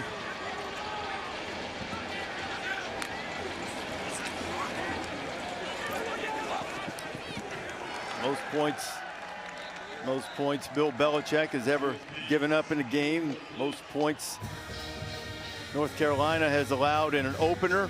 And Seals is like, hey man, I've been sitting over there on the side all night. Why in the world will we punt in plus territory?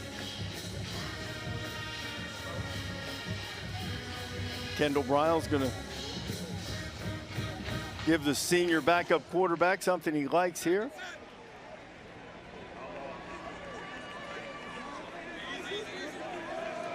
TCU has not let its foot off the gas, so they are playing the backups now, nor should they. Thinking about rolling double nickels here, and he was powered through there, and he got the first down.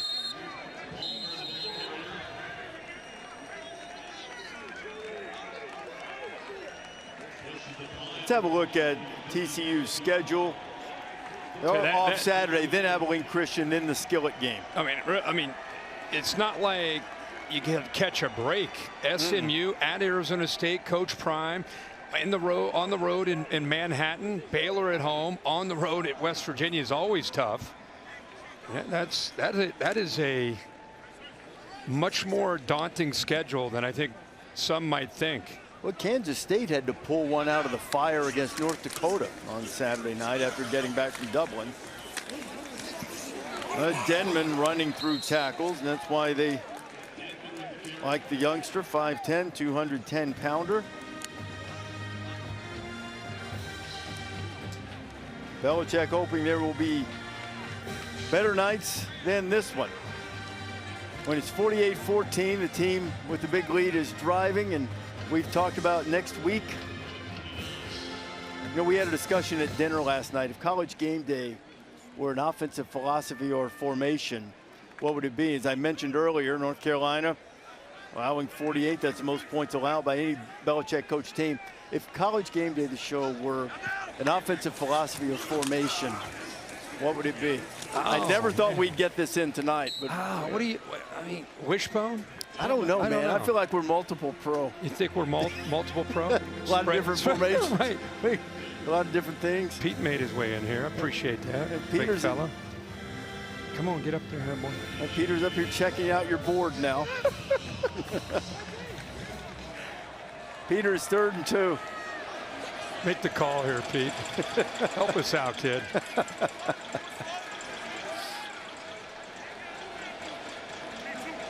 TCU mercifully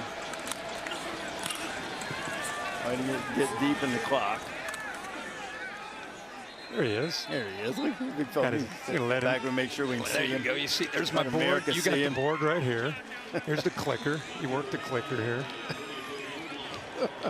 There you go, right there. Here's your board. You call the rest of the last 2 minutes. It's all you, kid. Look at this. This is the 2-minute timeout. Here, give me a headset.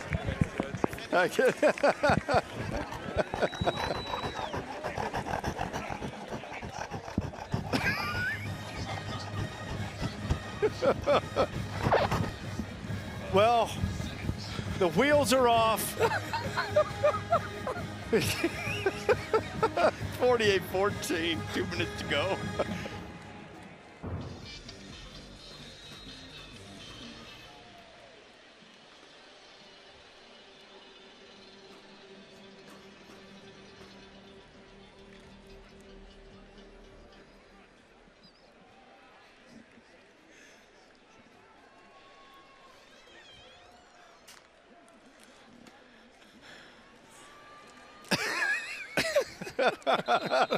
I was down visiting with Hubert before the game. He was excited to go over and say hello to Nick Saban. Tar Heels going to be good. They had some recruits in today, I'm told. Yeah, we're going to get them rolling. What's here your breakdown of the ACC this year? Is Carolina the team in basketball? Too early? I think, yeah, a little early. We got time here to break that down. If you we can talk ACC football. Oh, yeah. I'm not, there are a lot of things I'd like to change about preseason predictions. I'm going to stick with Clemson winning the national championship. You got Clemson winning it all? I mean, you know. I think I'm going Penn State and LSU in the championship. LSU looked good, that's for sure. They could do it. LSU is, now again, you got to stay healthy, but they got a salty defense this year. Okay, now. Nate Palmer has picked up the first down. You're not thinking Miami with Carson Beck after that game. I mean, I think it's closer than people think. I mean, if we had a Miami Clemson ACC championship game, that would be a really good matchup. Okay, they're gonna call off the dogs after we called in the dogs to help us out. Should have done that a lot earlier. Big fella was ready. He was in the bullpen waiting. Petey came in here hot, too. But at halftime, they said, Pete's in the bus taking a nap. Boy, oh, boy. He was ready to go now. He came in, bouncing around. And there's going to be a little bit of a spring in the step of the Horned Frogs after this performance. Josh Hoover and company dominant on a night with Bill Belichick goes to college football. Belichick and Sonny Dykes greeting. Perhaps saying see you in Dublin. Yeah. The season opener next year. And well, though, Carolina, like every team that has a rough opening week, he may go up into the film room right now and take a peek to see where they can get better. They're obviously going to get better. It'll be interesting to see if Max Johnson is the quarterback next time around. We hope Gio's okay, but in the meantime, what a win for TCU. The story really is about Sonny Dykes and the Horned Frogs and dominating performance. And speaking of Sonny Dykes, he's with Holly Rowe. Well, Coach Dykes, there were a lot of other headlines leading into this game tonight. How did you make it about TCU leaving the game? Yeah, I mean, I think we all felt a little disrespected maybe coming in there was a lot of conversation and none of it was about us. And so, I think we all were highly motivated.